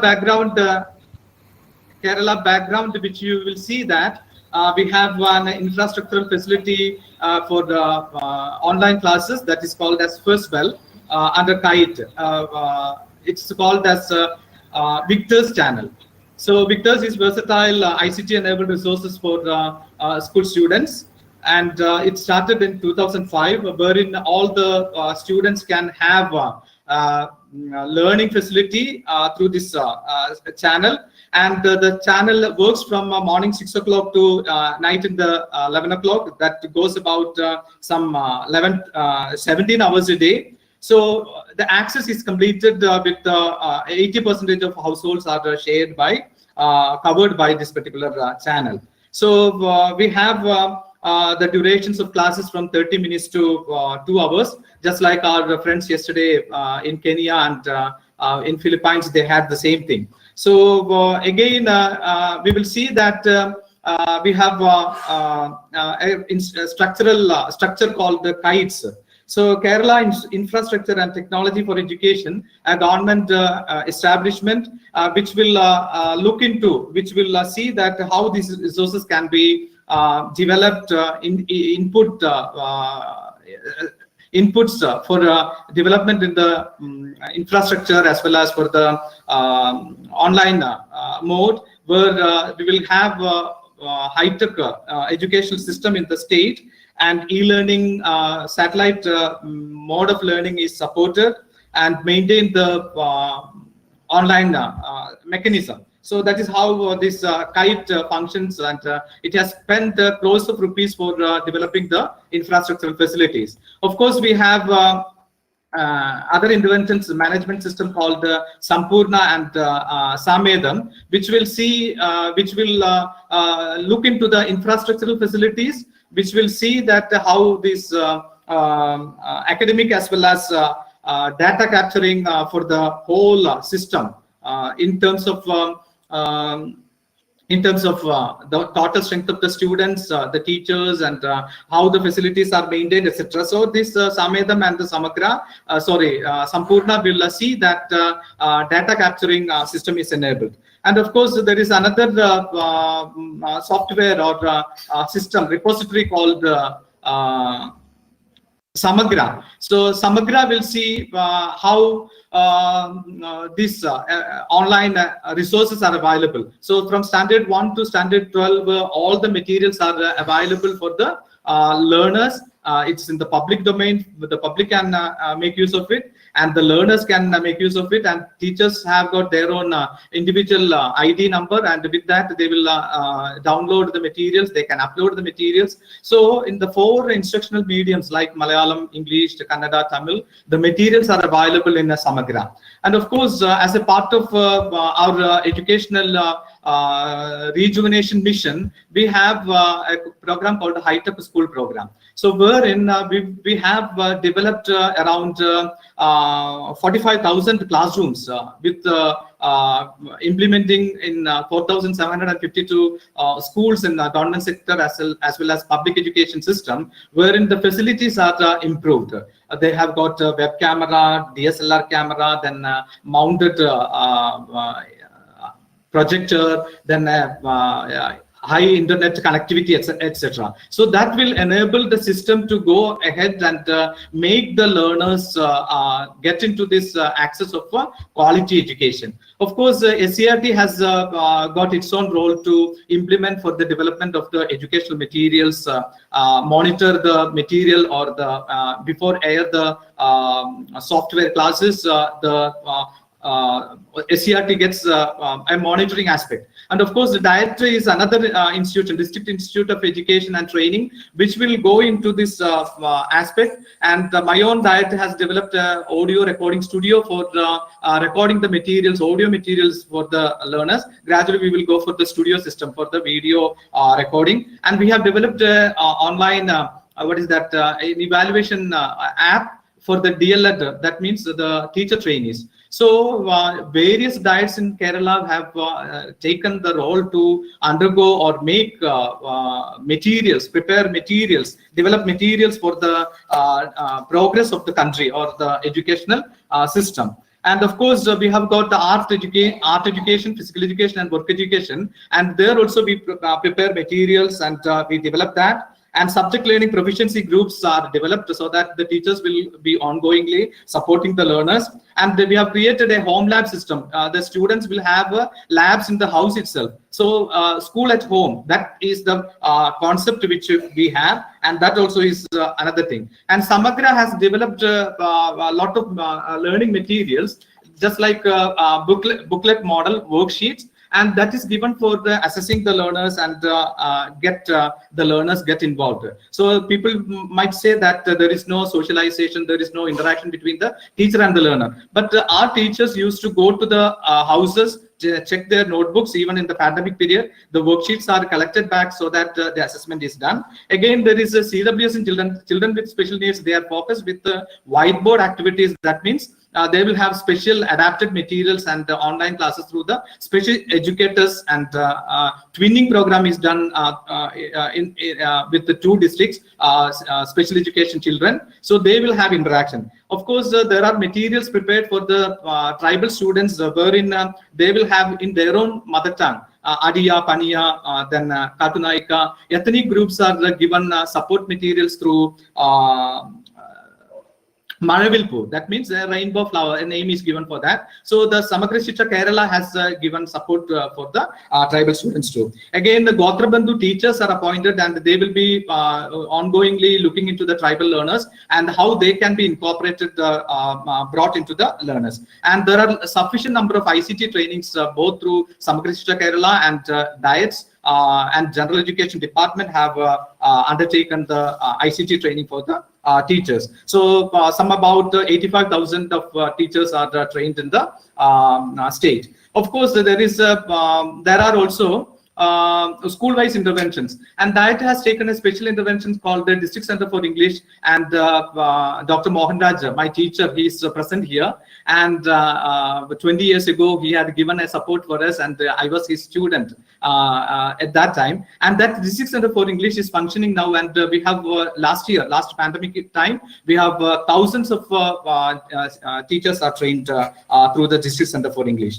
Again, we have got LSGDs, MLA funds, MP funds, and challenges like collecting the gadgets and arranging the public learning centers. So the community participation was very high, so that libraries, common reading rooms, etc. are made use, so that every learner gets an access to the education. The quality education which we intend to give is imparted through this common learning centers. And of course, as I told you, school-wise interventions also are there. So even there is one school which has developed a remote village in Wayanad district, have their own studio. So a studio wherein they introduced the recording system for the classes, and it is the videos are taken there and it's aired. So they have made their own channels, and with the help of that, they have made. Guru, will you please play that video now? Yes, I have to take presenter. I'll play the video and then you can get back to being a presenter again. Yeah, so by the time I will talk, so there are digital magazines which are created by the schools, and there are worksheets created by the teachers. And again, shall I play the video, sir? Yeah, but you can play. You can play. Please.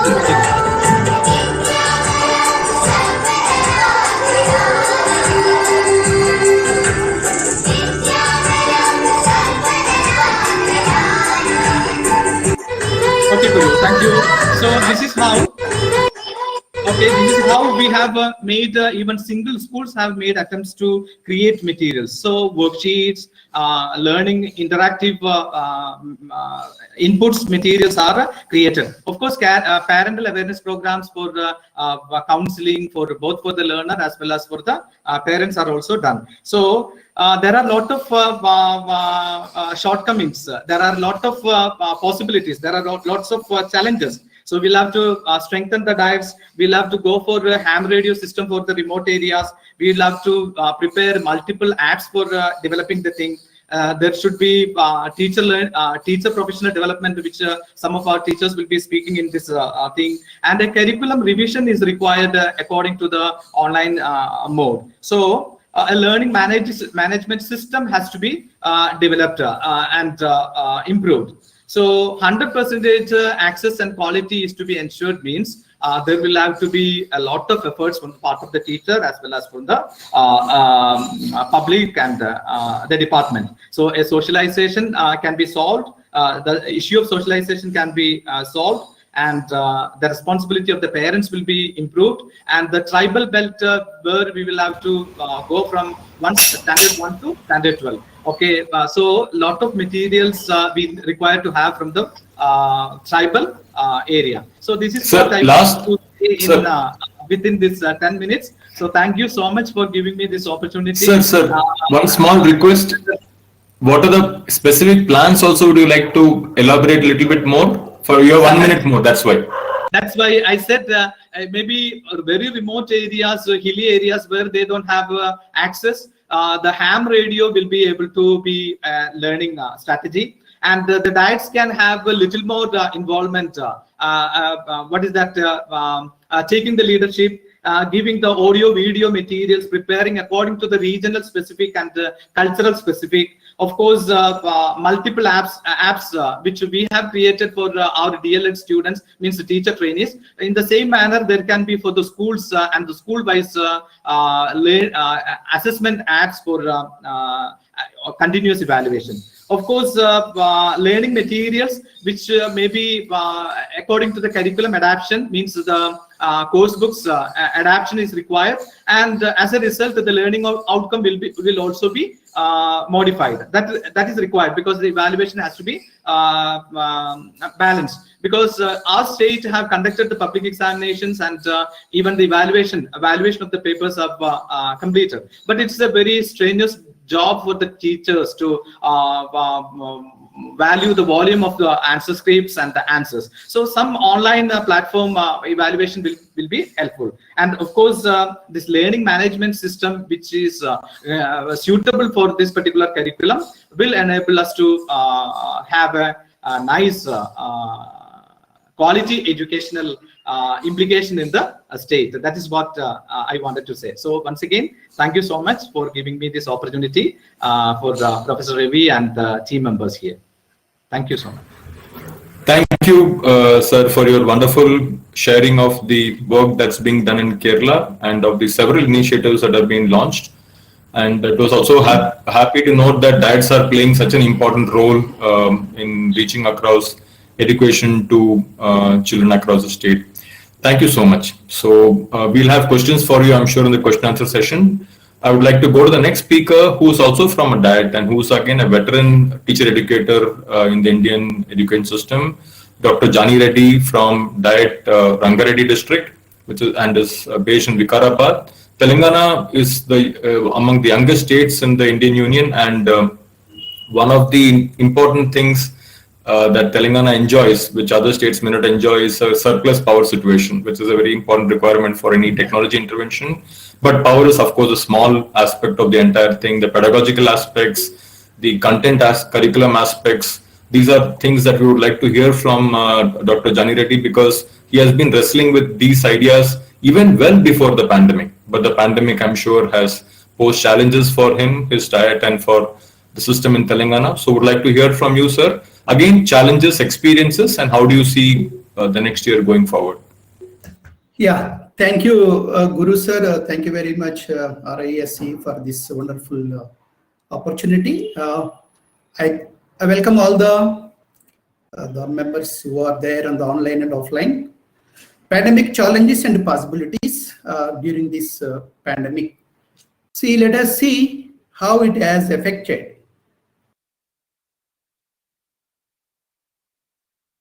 This is me, the online Zoom. Am I audible, Guru sir? Hello? Yes, sir. Very clear, sir. Go ahead. Yeah, it's me on the online Zoom. You can see I am the only single. Yesterday, Hema has shown this same similar one. I too facing the same thing. I think it is an opportunity during the pandemic to interact with my students, the trainee students. But at the same time, there are certain challenges.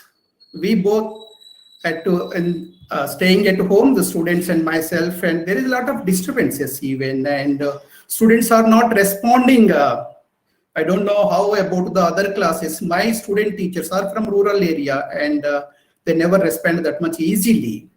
But anyhow, they are attending, but 50% of the students are attending, and you can see there are 70 students. We are clubbing all the media students together.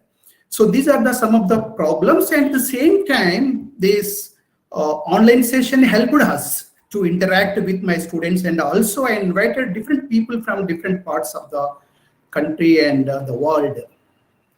Then next you see,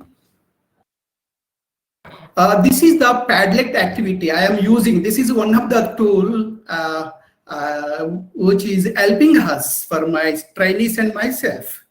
If I give any topic, any theme like English around us, or else comic books preparation, comic stories, or else poster preparation on their theme, this is not the single item. They came up with different ideas, their own creative ideas. And it is a sharing platform, so everybody can see it, can comment it, and a lot of feedback is possible. This is one thing I could say my students are doing through the online.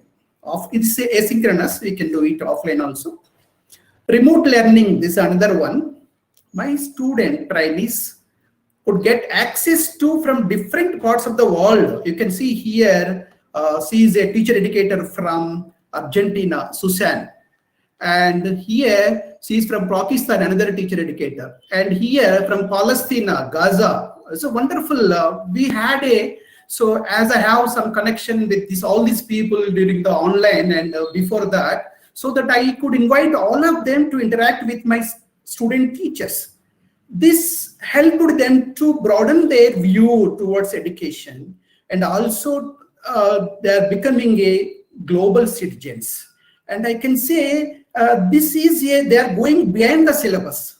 Frankly, syllabus is very limited. We have to go beyond the syllabus. That is always I am telling my students, but they are insisting on exams only. They want more syllabus completion. They want more preparation for the examination.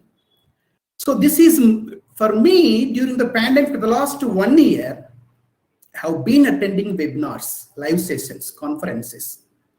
Really, it's a wonderful, whatever I have learned for the last 5-6 years, I could learn only this pandemic period, I can say, because people are sharing during this. Even though we have problems with near and dear, and at the same time, people are sharing a lot during this pandemic platform. This is the, see, I am attending the online conference, TESOL. I thanks Rilo, which sponsored me for this conference. Here is a small group of people. We are doing a course on online teaching drama through teaching drama in English classroom. So here you can see Sir Ken Robinson was there. So really it's a great opportunity for me to attend and interact with the people like that during the pandemic. So this is a great learning. And this is also national level. I am attending many webinars, seminars, and all these things. These are the different words. These are the different, we are coming across every day. See, English, digital tools, American English, British English, hands-up project. See, so wonderful Relo sessions, Firki, and TIS. See, these are the wonderful see different tools also. See, activities during the pandemic. So most of the teachers and myself and my students also, they are busy with attending webinars and live sessions. Trial and error approaches in using digital tools, connecting people from global to local, access to unlimited material. And students are exploring other than academics also. So these are the different activities at different levels. See, in the context of Telangana state initiatives during the pandemic, so we have organized webinars on content enrichment, digital tools, online safety and security, health and well-being of the teachers and students. And we also conducted online training to primary teachers who are teaching in primary schools.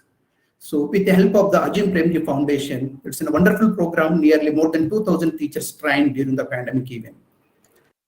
The state also supplied the free textbooks and worksheets developed for all subjects in all classes.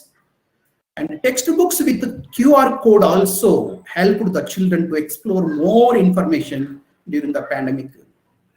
So online teaching also, digital lessons were developed with the help of the teachers from class 3 to 10 and in all subjects and telecasted through Doordarshan, local Doordarshan and state-owned TSAT channel. We have exclusive TSAT channel for various educational activities and other activities. Teachers monitored the students' activities during the pandemic. They visited the students' homes and they inquired about their learning. And there are districts, they have separate initiatives, different initiatives. Even school level also, many schools have come up with different strategies and interventions. And teachers also are coming with different types of, say they are creating videos, material and sending through WhatsApp, social media and reaching their students. But in spite all, I don't know exactly how far they could reach. Especially I'm talking with the government school students. But at the same time, I don't think that it is not less than what is happening in regular classrooms also. Challenges faced by the students during pandemic. So majority of the students are without devices, especially I'm talking about the government school students. Poor internet connectivity, of course. Sharing the same mobile with the siblings and a lot of disturbance when they were at home attending classes. They're helping parents all the time. Even I experienced this. Most of the time my students say, sir, I am working in the farm, I am helping with the parents, something like that. Lack of self-learning skills in academics. So we have not developed the self-learning skills during all these years. Now we have entered into that area. Because every child is depending on the teacher only, on the textbook only. So this is badly affected during the pandemic. I hope this pandemic has taught a lesson to overcome these issues. Of course, health and well-being, and there are incidents of girl child marriages, and there is a scope for more dropouts during the pandemic. Challenges in English language teaching. Of course, we have a wonderful resource team in all subjects as well as in English also. But at the same time, there are so many, challenges in spite of all this. Though we have following the discourse-oriented pedagogy, thanks to Dr. Anandan, who has conceived the discourse-oriented pedagogy, we have developed a lot of material for the teachers and uploaded in the website, our SCRT website. In spite of that, so there is an increase of demand for EMI, English medium instruction, in all primary schools. Shortage of trained teachers in ELT, at least in the primary level, more in case of primary. Secondary, we have English teachers, of course. Another thing is variations in enrollment size. We have 20 children's schools, 30 children's schools, and 200, 300. There is a variation. Due to that, there are so many challenges related to resources and all. Teachers, it may be the teacher or it may be learning resources. Attainment of expected learning is becoming difficulty because of reading levels of the children. As UNICEF has rightly said, 53% of the children in many countries are unable to read at their grade level. The same applied to in our state also, I can say. Examination-oriented curriculum. So this is Now, what I think Maya has shown the video. So most of the places, we people are struggling with the syllabus completion and preparing children examination.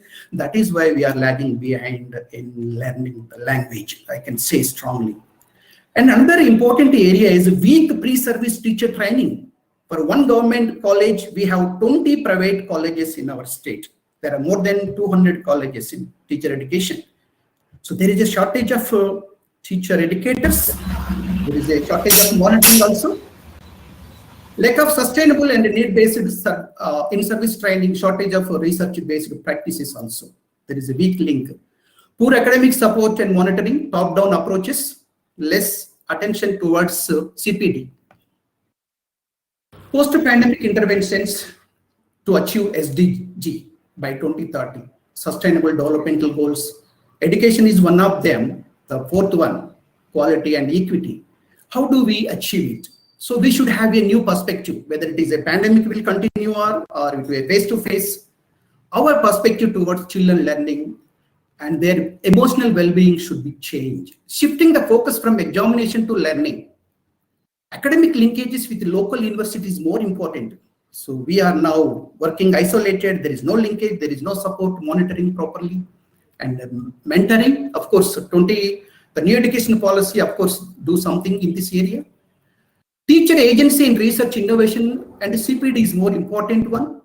Adoption of blended learning model, whether it is a pandemic or face-to-face, we have to adapt the tools, online tools. So there is no other alternative in this.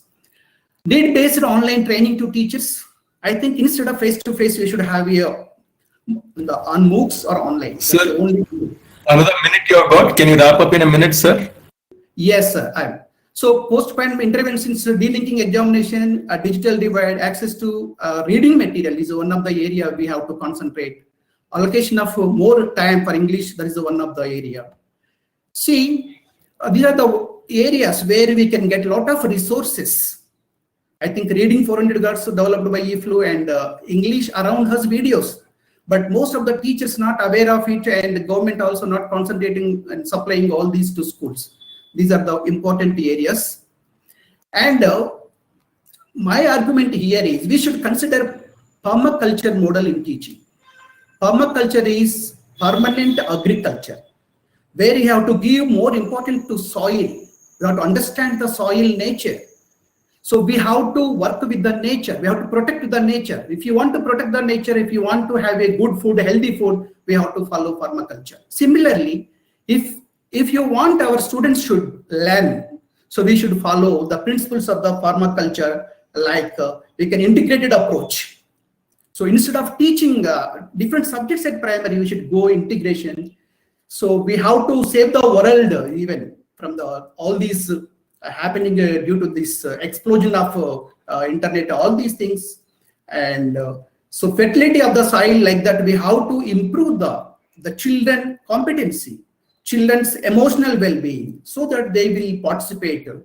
And another thing is we have to start small. In permaculture, just 1 or 2 acre land, not enough. Similarly, school level, we should not go big projects. So that is the big problems. I don't believe in big projects.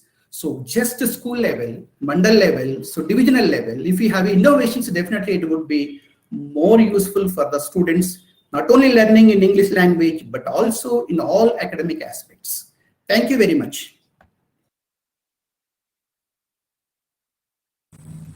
Thank you very much, Jani Reddy, sir. The analogy of permaculture, I think, would have, it came towards the fag end of your presentation, but I'm sure in the question answer session, people will like to know more about the analogy. I'm sure you have thought about it a lot, and analogy to the soil or to the size of the property, or the tools that are used, the perspective that the farmer must have. I'm sure there are several ideas that you will have to share with us, and thank you for sharing the experiences that you had in Telangana. Not only, I think, in the last 1 year, but over the past more than a decade or so, you have been engaged at making English teaching learning much more participatory and enjoyable for students, and that efforts will be on. Thank you once again, sir.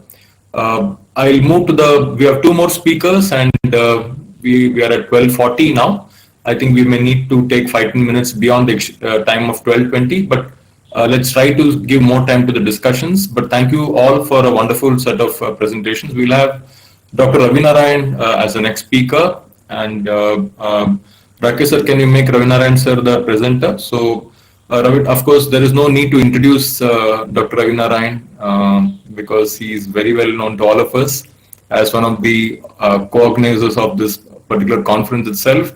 And of course, as a faculty of RIESI, he has extensive experience and knowledge in English language teaching and extensive relationship with thousands of teachers across South India. So I will not spend more time on introducing him. Over to you, Ravi sir. Love to hear from you. Not only RIESI challenges and experiences, but given your vantage position, what do you see from ELT point of view for the country as a whole? Not necessarily only RIESI, but larger challenges of teacher development, teacher preparation to handle the pandemic challenges. Thank you.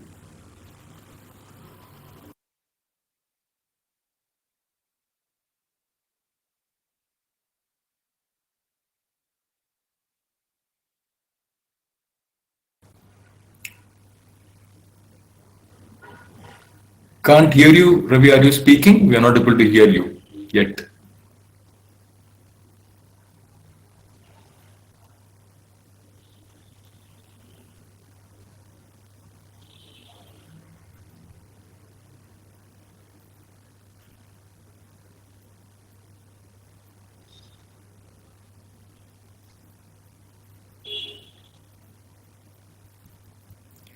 Ravi, we are unable to hear you, although you are unmuted, but we are not able to hear you yet. Any problems you are facing?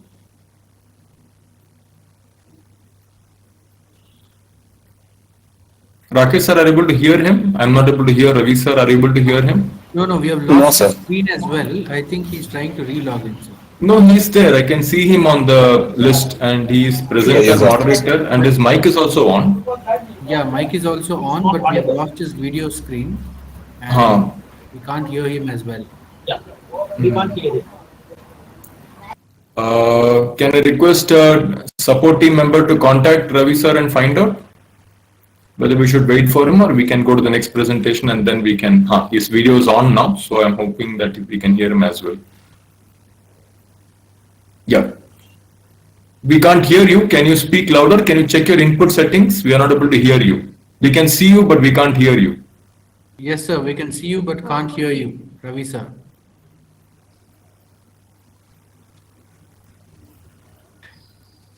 Yeah. Okay, fine. Thank you. Okay. Since you're using the headphone, I think you'll have to select the audio input as the headphone. Headphone, yeah, that sometimes happens. Yeah. Yeah, the input settings, the hardware, if you change that to the headset, that will work. Of course, Ravi sir cannot complain about Big Blue Button or the technology because RIESI has been using this platform for conducting its online classes for a long time. So he's a veteran on this platform. Maybe the next speaker can. Yes, we'll maybe go to the next speaker and then we can come back to Ravi sir. Dr. Anusha Ramanathan, are you here with us? Yes. Yeah, can you put your video on? If your bandwidth permits, can you put your video on? Yeah, just a minute. Yeah, very brief introduction. Once again, as I said, all the panelists in today's panel discussion are very eminent people who have been working in English language teaching for a very long time. So Dr. Anusha is currently with the Tata Institute of Social Sciences and she is working with the Center for Excellence in Teacher Education. And she was a part of the Connected Learning Initiative of Tata Institute of Social Sciences, in which across 4 states of India, the program tried to integrate technologies for subject teaching, and Dr. Anusha's specialization, of course, was language teaching. And we would like to hear from you, from your rich experiences over the past several years in integrating digital technologies in language teaching, the challenges that you have faced and the challenges you foresee. And you also said you talk about assessment, which I think is a very complex area we are all juggling with. Jani Reddy sir briefly talked about it. So over to you. Thank you. Thanks, Guru. I am just trying to share my screen as well. In case there is a problem, do let me know. Yeah. I'll switch off my camera or something. Very briefly to start off with, thank you. This has been very robust, and Jani Reddy sir also spoke about something in terms of permaculture and starting small.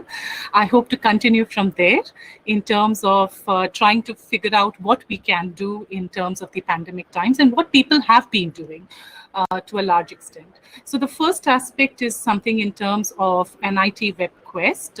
This is something that we did at the center, where we partnered with integrating technology and learning in a very constructive way with people with governments in Assam, West Bengal, and Jharkhand to an area. And I'll just talk about how we did it in terms of series. And these were actually not necessarily done by the levels of figuring out how we can work through. I'm purposely muting the video. I'm talking over the video in a sense.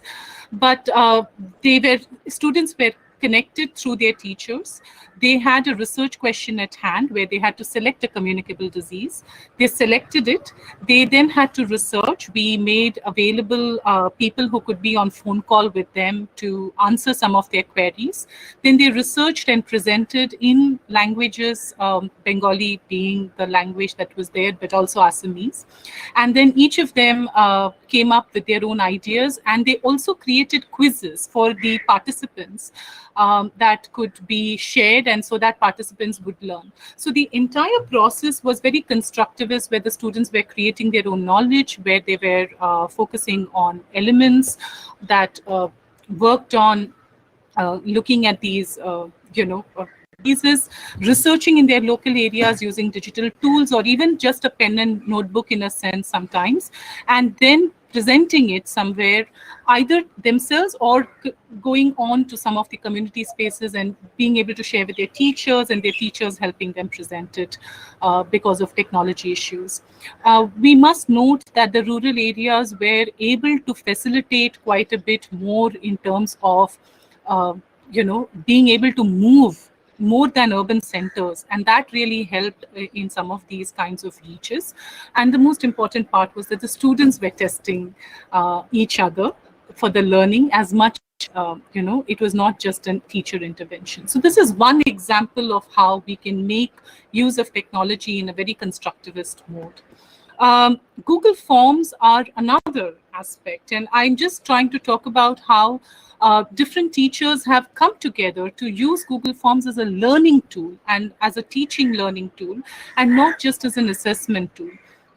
So to enable people to maybe submit another response in the settings, to be able to edit after submit, to move from the quizzes into enabling them to, disabling the points value system, but enabling them to get feedback for correct answers and get the correct answers. These have been certain features of the tools and the form that has been utilized. Google Forms have been the most popular medium. We're working with teachers, and we find that they are all using Google Forms. One of the work that we thought we could do is try and see how that could be constructed. So giving feedback, giving them links to both the correct answer and the incorrect answer, enabling them to move into the connected section where, continue to the next section where perhaps they could share an example of or a learning that they had from a material or a feedback that they got, and then loop them back into trying another question, the same question worded differently, were kind of linked loops that you could make use of in Google Forms. So this was another way that something that is primarily seen as an assessment tool could also become a learning teaching tool in a very popular medium that comes in. I'm not just saying this is the only method. We have a lot others, and there are many who have presented today on connecting, twine, all these other kinds of forms.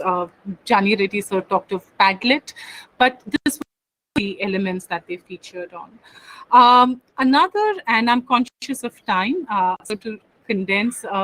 Another aspect that came through is the bridging the digital divide. So not just us, but also Pratham Books came up with the missed call campaign. This was something they had actually piloted in 2016-17, and then they redid this in 2020. It was hugely popular. I've worked with locality in our area in Mumbai, and the students who had feature phones or who didn't even have feature phones, who even had landlines in some of the community areas, they actually connected by giving a missed call and listening to stories. And then from our team, we had some community leaders engaging with them and asking them questions of comprehension on that. Pratham Books themselves had quite a few resources on these stories that could be accessed online, but the facilitation was done in an offline mode, right?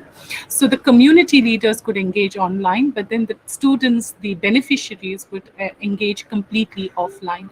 I think these are kinds of methods and features that we should explore quite more and much more significantly.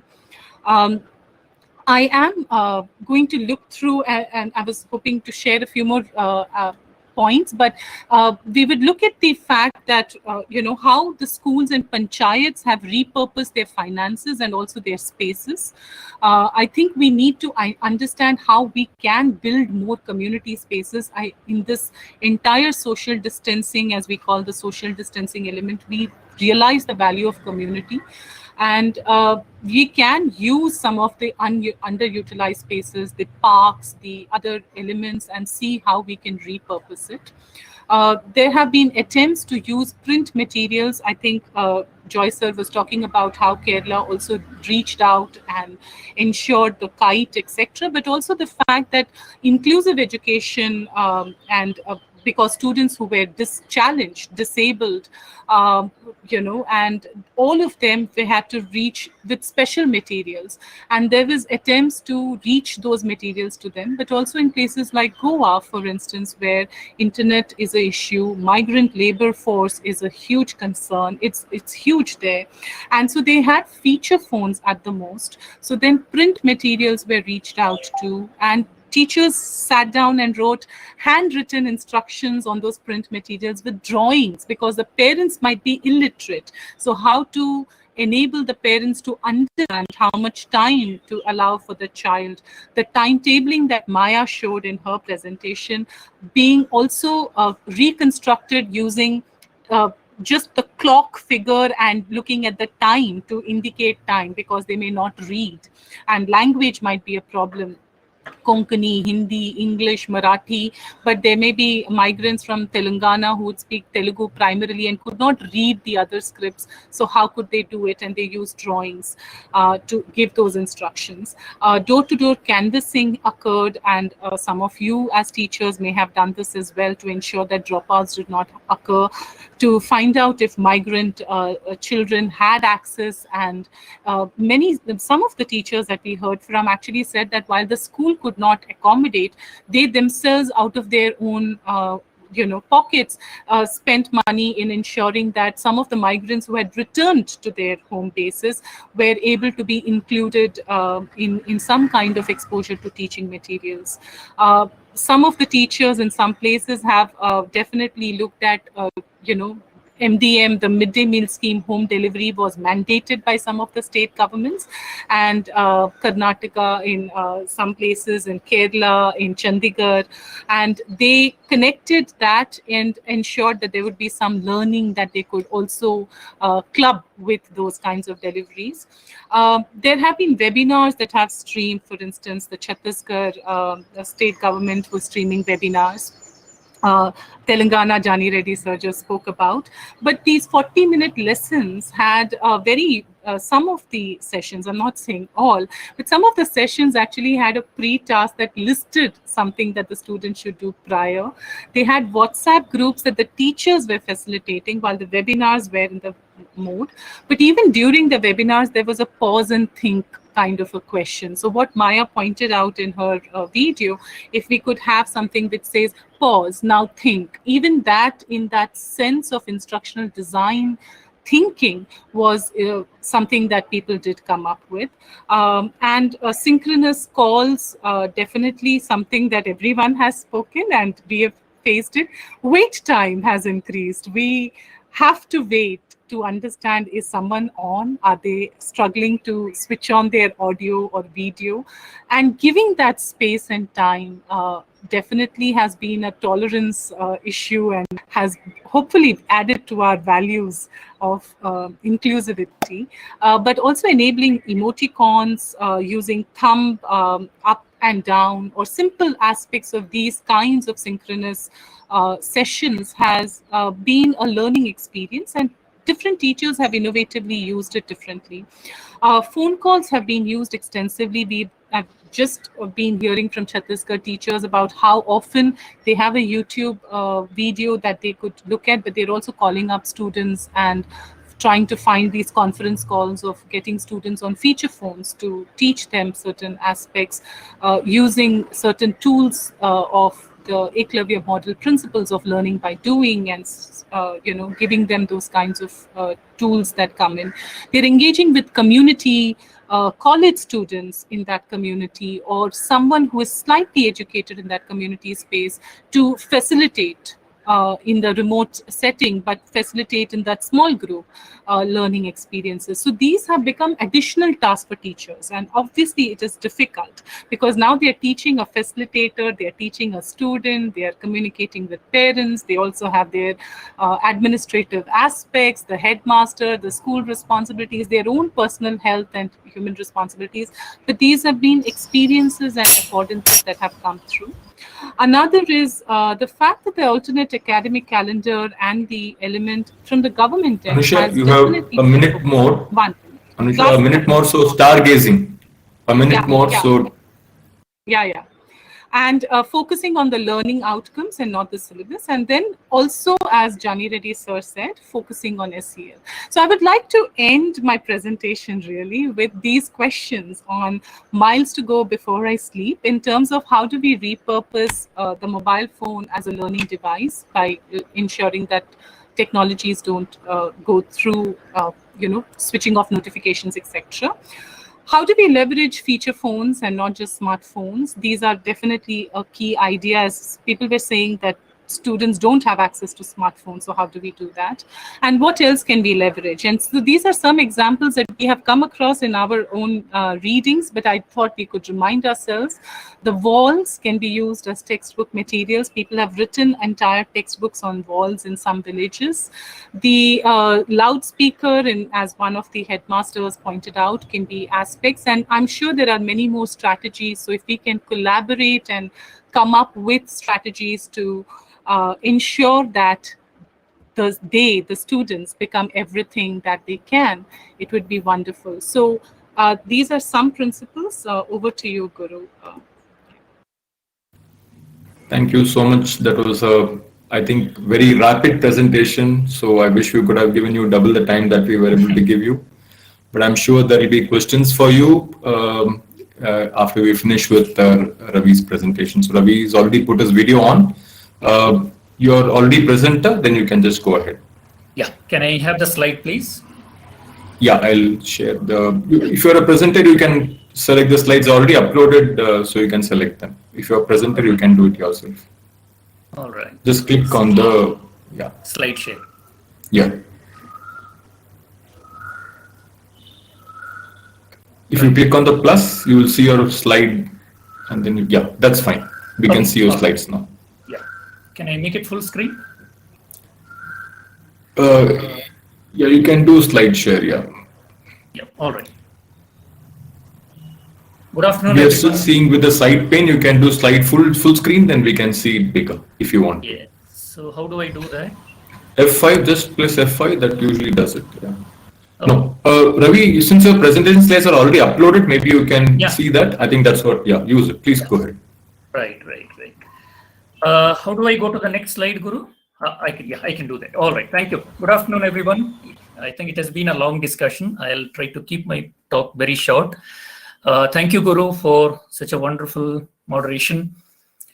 Let me straight away begin. Actually, the title of my presentation is, if you look at the abstract, which is available in the conference website, I've titled my presentation as Remote Teacher Learning, Reflections on Reflective Teaching. So what I'll do is I'll try to compare and contrast face-to-face trainings that we conduct at the Regional Institute of English with the remote teacher learning that we've been doing in the past 1 year. Generally, in a face-to-face CLT, that's called CLT, Certificate in English Language Teaching Program, which is for 1 month. It's a rigorous in-service teacher training program. Teachers have to stay on campus for 30 days. So we generally have 70 teachers in one cohort.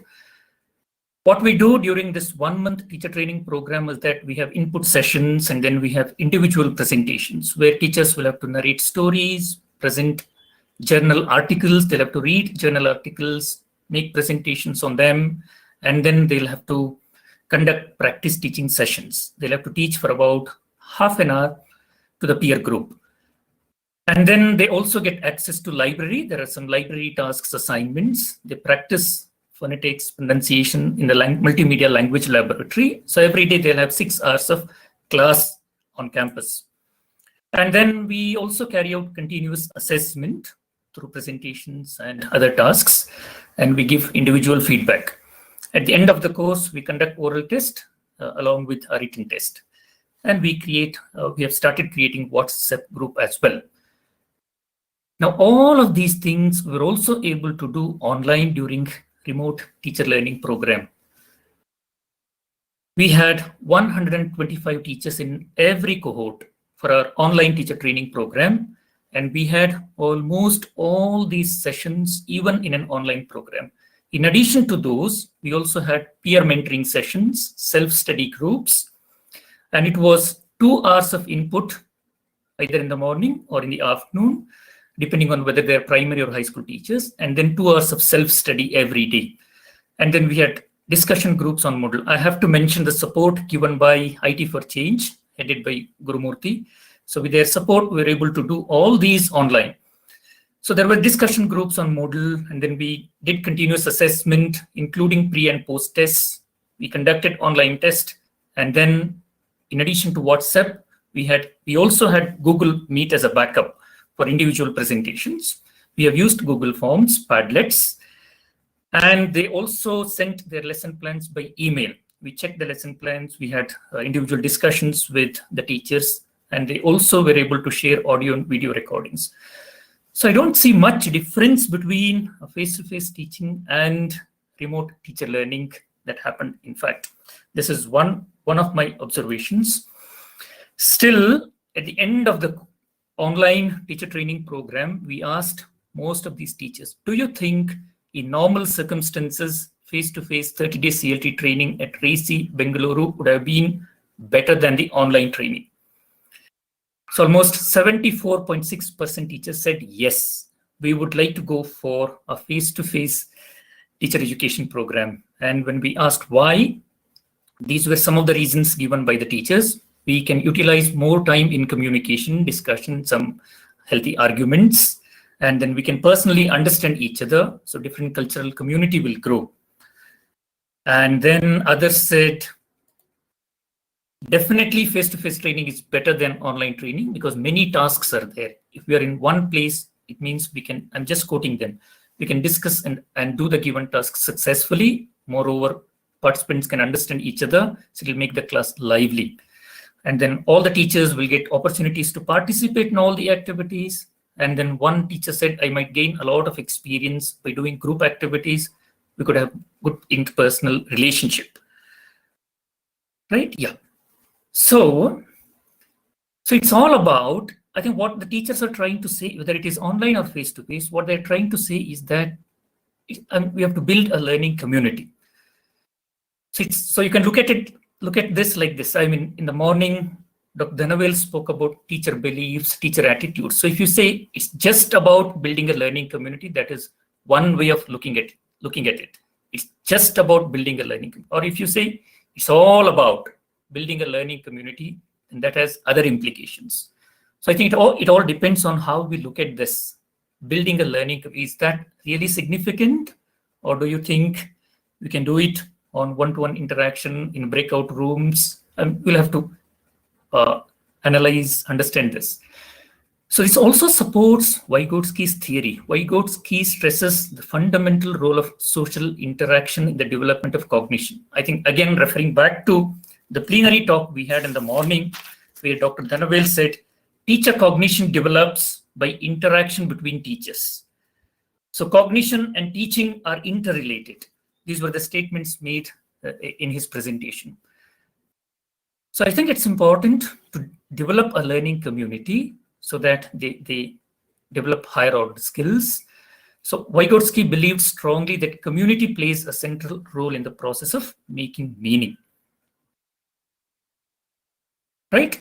And it was also interesting to read this particular comment by a few teachers. As online training was well planned, face-to-face would not be better than that.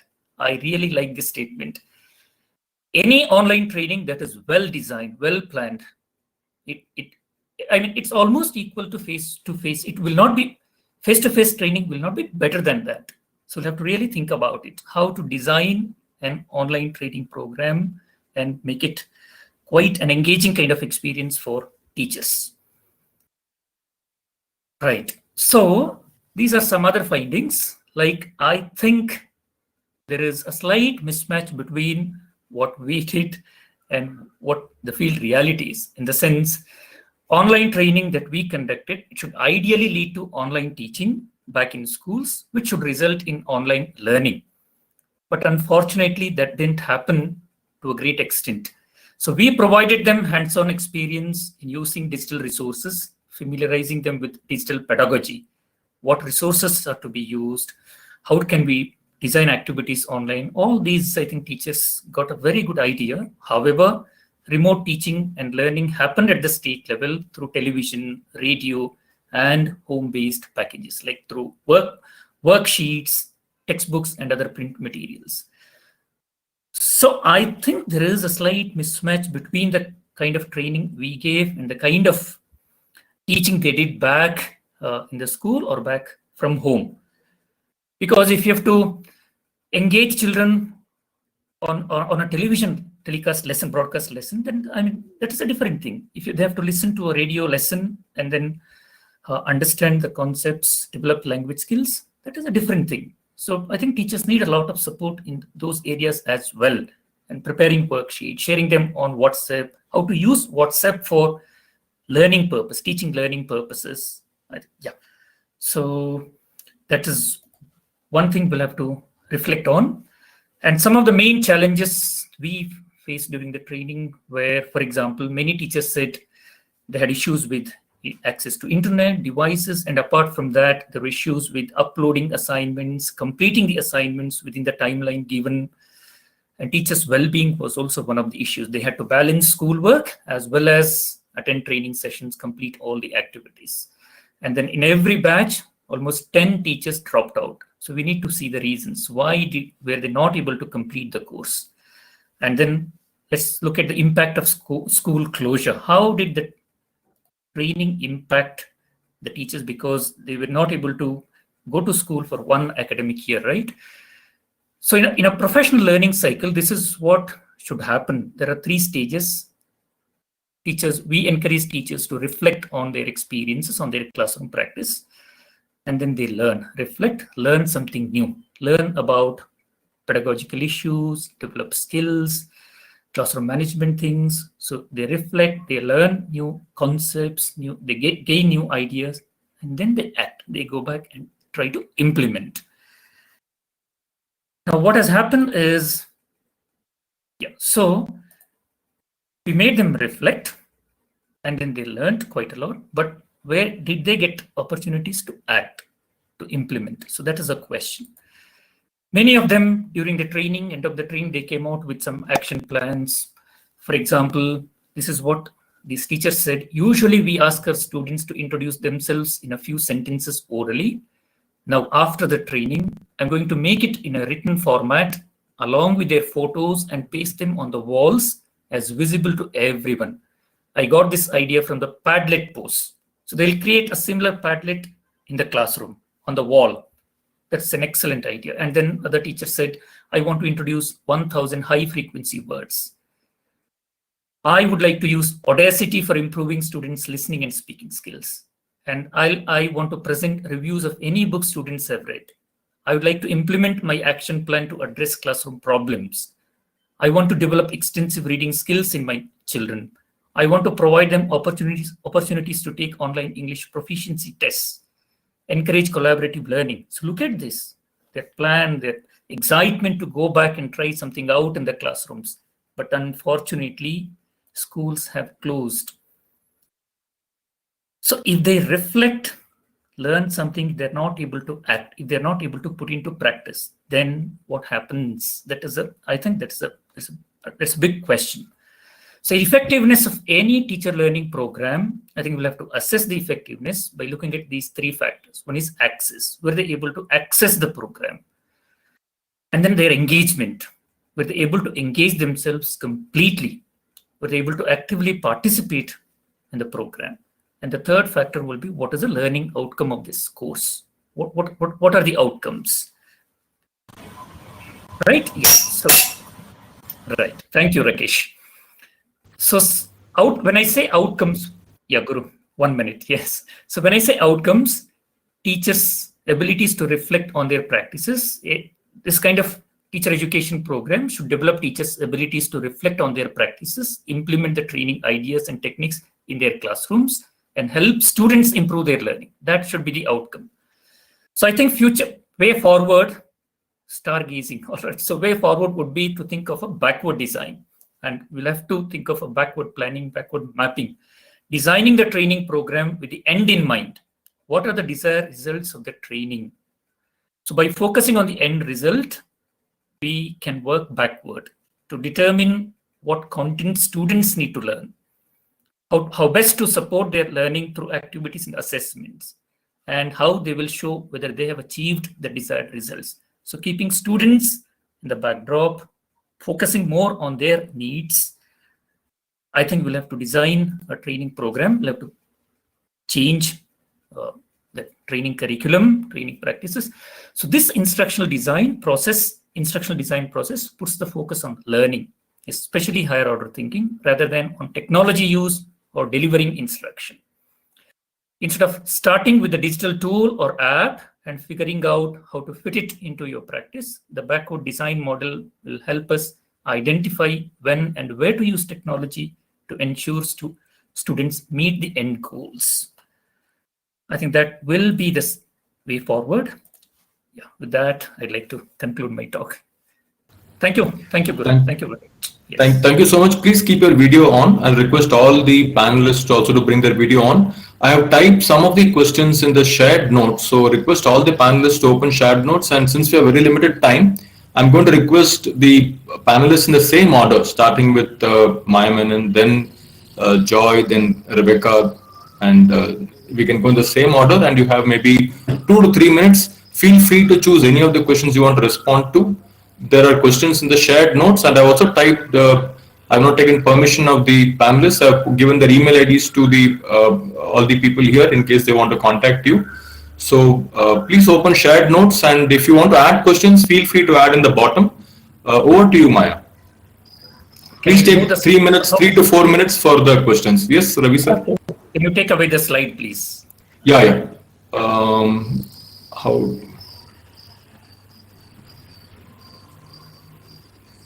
Can I minimize? We can minimize in our own systems. Yeah, we can do that. In our own systems, we can minimize. So 3 to 4 minutes per panelist. Yeah, in the same order. Please go ahead.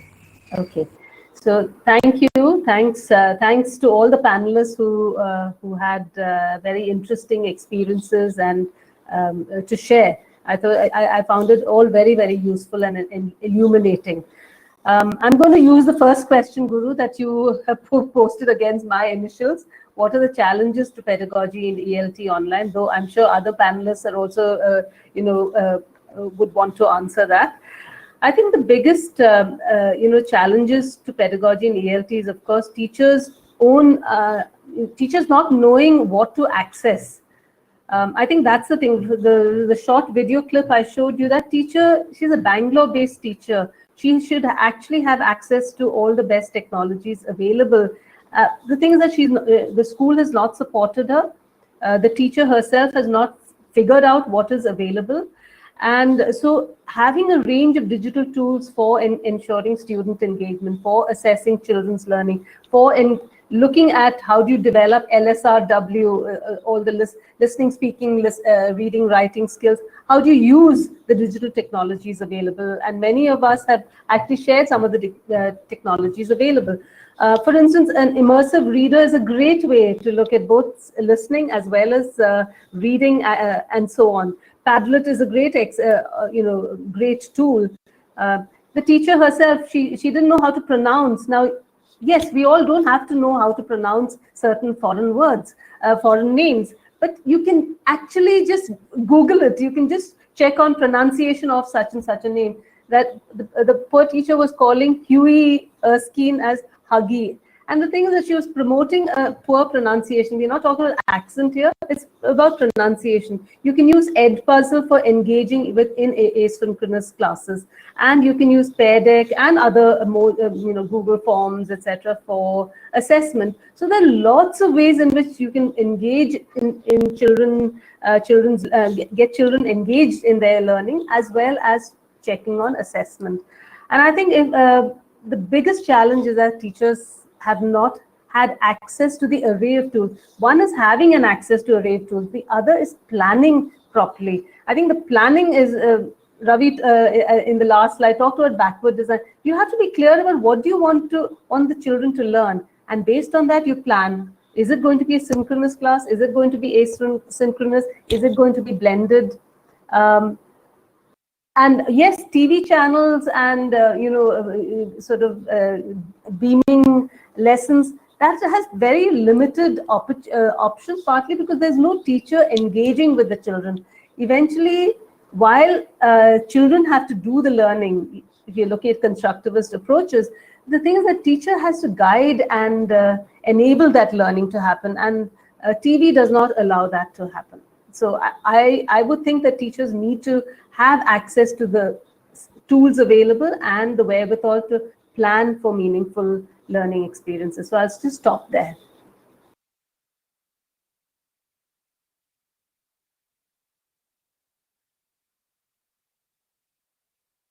Rebecca, would you like to go in next? Yeah, please. Okay.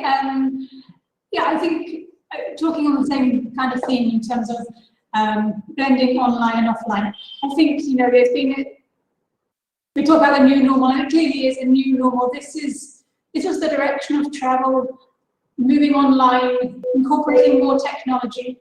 That was the direction of travel before, and now everything has sped up. And clearly, we need to incorporate these new technologies in our teaching and in the learning environment. And we've discovered a range of tools over this last year. We've used so many different things, and they've come together in interesting ways that really comes back to listening to what teachers have done on the ground. They've used technology in such innovative ways. They've used simple tools like WhatsApp in a variety of ways to reach their learners. And then they've used Padlet and Zoom, and all of these things have come together. And it's about taking that learning from the teachers, listening to them, what worked for them, what didn't work. And it's incorporating that into our everyday, ensuring that digital skills are just a normal aspect of teaching and learning. And I think that in the future, we need to be thinking, not is this online or is this offline? It's a hybrid. How do we make it a cohesive learning environment with some online aspects, some offline aspects, some physical aspects? And we've seen so many tools in just today's panels, and so many interesting, exciting ideas. And there's some great things happening in Kerala and other places. And it's about getting that learning in a systematic way and thinking about, and kind of tying into the next question a little bit, making sure the learning is inclusive. How do we make sure we are reaching everyone? And that's not an easy question. Different groups have got different challenges in accessing technology. There's lots of reasons for this, and it's everyone needs to get involved in solving it, whether it's governments, education authorities, teachers, parents, families and communities. But it's a really interesting challenge, and I liked Mayor's call to action. You know, crisis is an opportunity, and I think so many teachers have made so much of this opportunity, and it's looking forward to see what happens, you know, in a year, 5 years' time. Thank you. Joy? Mr. Guru, the question, I was not so clear about the question, but I see Mr. Rahman has written one question, how to solve the issue on having the interaction between the learners, because it is a one-way talk, and how do we have an interaction, because a TV presentation or a one-man's talk is going on. So really, a class of 40 students and one single teacher, it may not be so possible to have all of them to have the microphones on. But the platforms like Blue Button, you have a private chat, the teacher assigns some task, and the concerned learner concerned will type the doubt, whatever he wants to get addressed, or the task which he wants to upload, and the teacher will be able to give, so and so has done in this manner. This is one wonderful thing. So the teacher will be able to see what way. So a particular planning is required prior to the session. As a teamwork, both the teacher as well as the learner have to sit together and then make a plan. Otherwise, this is going to be a flop, because the teacher all on a sudden come and present a particular lesson and ask the learner at the end of the session, you come out with the results. No, that's not possible. So a pre-planning, a team responsibility, and correct time management, everything plays a role. That's what I wanted to say to Rahman. Thank you. Thank you. Jani Reddy. Yeah. I have seen one question. Thanks, Gurunath Gaud has asked about, so what about the examination, as we are telling that we should be text independent examination or examination textbooks. See, the Telangana has changed the examination system during the since 2012 onwards. Now you can see in our English paper, the entire is text independent. It is not textbook based. Even students without reading the textbook, if they have the ability to read and understand and comprehend, that much is enough to get through the examination. So we made only just 20 marks from the textbook reading comprehension, remaining totally text independent. So that is what we are expecting, but the teachers still they are depending on the textbooks, because we have grown up like that. As in the beginning, students are asking explicit grammar and teachers are not interested. So the same thing is happening here. So we are so obsessed with the textbooks content. So of course you can use the textbook as a content to interact the students, but ultimately language, we should not consider the English textbook as a other subject like social science or mathematics. So it is a different language ability. How will you create the language ability through the interaction? That's why we have started discourse-oriented pedagogy, language teaching through the discourses, either it oral or written. We have given this kind of questions in our examination also, which carries nearly 30 marks. 40 marks in both papers. We have 2 papers in SSC. So this is how we are going away from the textbooks. And also we need to teach the language in an integrated manner. It is not just listening, speaking, reading and writing. So this is how we have to develop. See, there is a lot of material available, but we are unable to use it. See, this is the IFLO has developed wonderful reading cards. I don't know. See, still students, 50% of the students are unable to read properly. So these books, these cards were developed 20 years long back, but still most of the teachers are not aware of it. They say this is the Ajim Premji Foundation has developed wonderful videos in 3 languages. So these are not available in all schools. Even teachers are not aware of it. See, this is the Krishna Kumar has written about the language. This is a wonderful handbook with 50 pages. This is enough to teach English. So there are so much of material with us, with our people, but we are not exploring it, but at the same time we are searching from outside. So I request all the teachers, whatever the resources we have, please go through it and make use of it for your purpose. Don't worry about the latest tools, latest technology, but whatever is available, make use of it. Definitely we will achieve in our goals. Thank you very much, Guru. Thank you. Anusha. I have answered quite a few on the chat. I will just build on what Jani Reddy sir was also talking about and Maya, etc. had alluded to assessment, since there's quite a few questions on this. The entire purpose of what learning outcomes are, I think we have to really, and Ravi was also talking about it about the course that that you all have developed, about how we need to focus on what the students are able to do. We have to re-envision really what we really want the students to be able to do at the end of the entire curricular program, and not just about learning English, as Jani Reddy sir was pointing out, about remembering the words, remembering how many characters, remembering relationships and only looking at it, but the skill of what reference to context really means, the skill of how to search for factual information versus how to look at inferential information versus interpreted, dialoguing, etc. And that is something that you can do with anything. You can do it with stories. You can do it with. I have met taxi drivers who are supposedly illiterate who have better understanding and comprehension of reading, listening to a news program sometimes than the so-called educated elite in our country. So in that sense of interpretation and skill building, we need to figure out what is really the learning outcome. Is it the textbook completion or not? And I think those are elements that we can look through.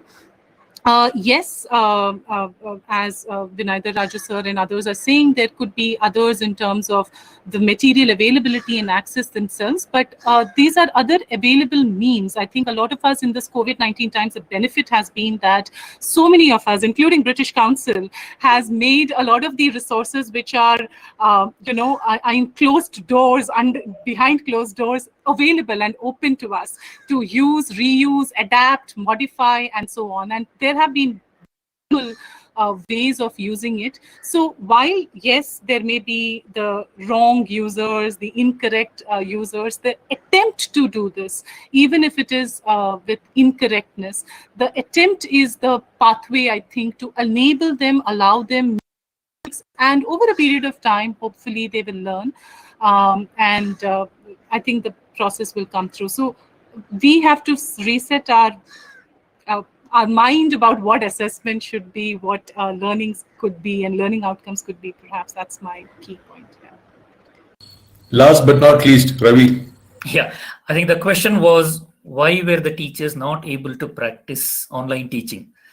It's not that they were not able to, they were able to. They have gained the competencies, skills required to teach online. They know how to upload assignments online, how to take online tests, how to create videos, how to use Padlet. They've developed all these skills, but unfortunately, they could not put that into practice because of several constraints. Yeah, I mean, that you know, right? Was access to smart devices, access to online resources. So, yeah, and also they tried their best to engage students on a platform like WhatsApp. So I think, yeah, what is the potential of WhatsApp to for online teaching, learning? I think, yeah, there are many things to explore, research, and redesign the curriculum. Thank you, Guru.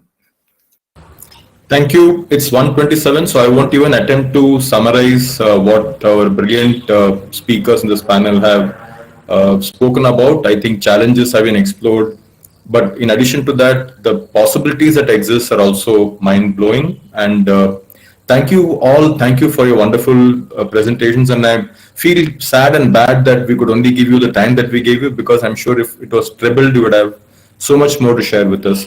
I'll request Suman sir to come in for the vote of thanks, because we're at 1:28. We don't have much more time. Thank you. Thanks all. Thank you, everybody. Thank you, everyone. Well done. Right. So thank you, everyone, for that wonderful panel discussion. Very well organized and almost a timely finish by the moderator. And the panel discussion that we had yesterday was more from the global context, the experience that they shared during this time. And if you see today, it was more from the national context. We have national context from different states and different organizations. We have, that's how the entire day one and day two was divided. So thank you everybody, all the panelists, for such a rich input that all of you have shared. And just since I'm also faculty at RIESI, so just to add on to what Ravi sir said, we have, when he was making analysis, I really could understand that we have not compromised much on the program or the items which was there for the face-to-face mode and the online programs. So we had teaching practice, which is done for 30 minutes. So we did it for 30 minutes there, where teachers narrated stories. They had puppets to narrate the story. Just the video, as Jani Reddy sir said, we did not explore much of the online resource, but just with the video and the audio, they had storytelling, they had question answer sessions, all that was done. That's one aspect. Plus, as Hema Madam was mentioning, we even explored the kinesthetic learners by making them role play. They just switch on the camera. Okay, we take a situation, you take this role, you take that role, you stand up and act and do it. So this is how we try to use the video resources a lot. And I remember in one of the coordination done by Hitesh sir, we had cultural program as well. So that was a very, very interesting experience that we had. We had teachers from different states. So one teacher was singing a part of the song from one corner of the state, another from another corner, beautifully divided, or a chorus song, and they had dancing. Somebody was dancing, was switching on the camera, and there were speeches. So somehow we have made an attempt, as human connect probably must have missed. But in terms of the materials, in terms of the methodology, we have tried at level best not to compromise. And this, we have to thank IT for Change for all the support that they have rendered. So with this, we end the panel discussion. And before we break for panel session, I have just one announcement to make. We'll break for now. Probably we take about 10 minutes time, where we can join different groups. And unlike yesterday, today we have to come back to the main hall because we have a valedictory session as well, where Professor Mohan sir would be addressing. So kindly, I request all the chairpersons of the panel sessions to wind up the session as much as possible by 5 o'clock, and we will be back here for the valedictory program. Thank you, everybody. Thank you. Thank you. Yeah. Bye-bye. Well done. Thank you. Thanks, everybody. Thank you, everybody. Thanks, everybody. Yeah. Thank you.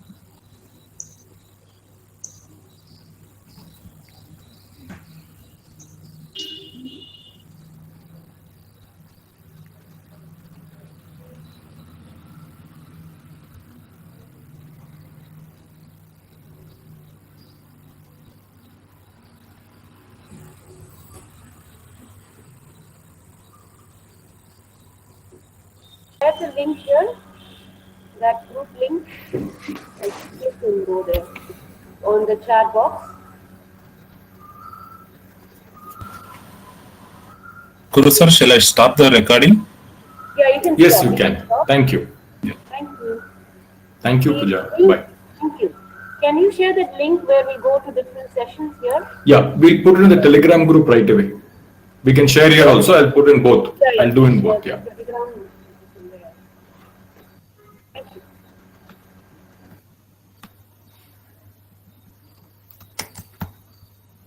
Also, I'm ending this room. Yeah. Thank you. Yeah.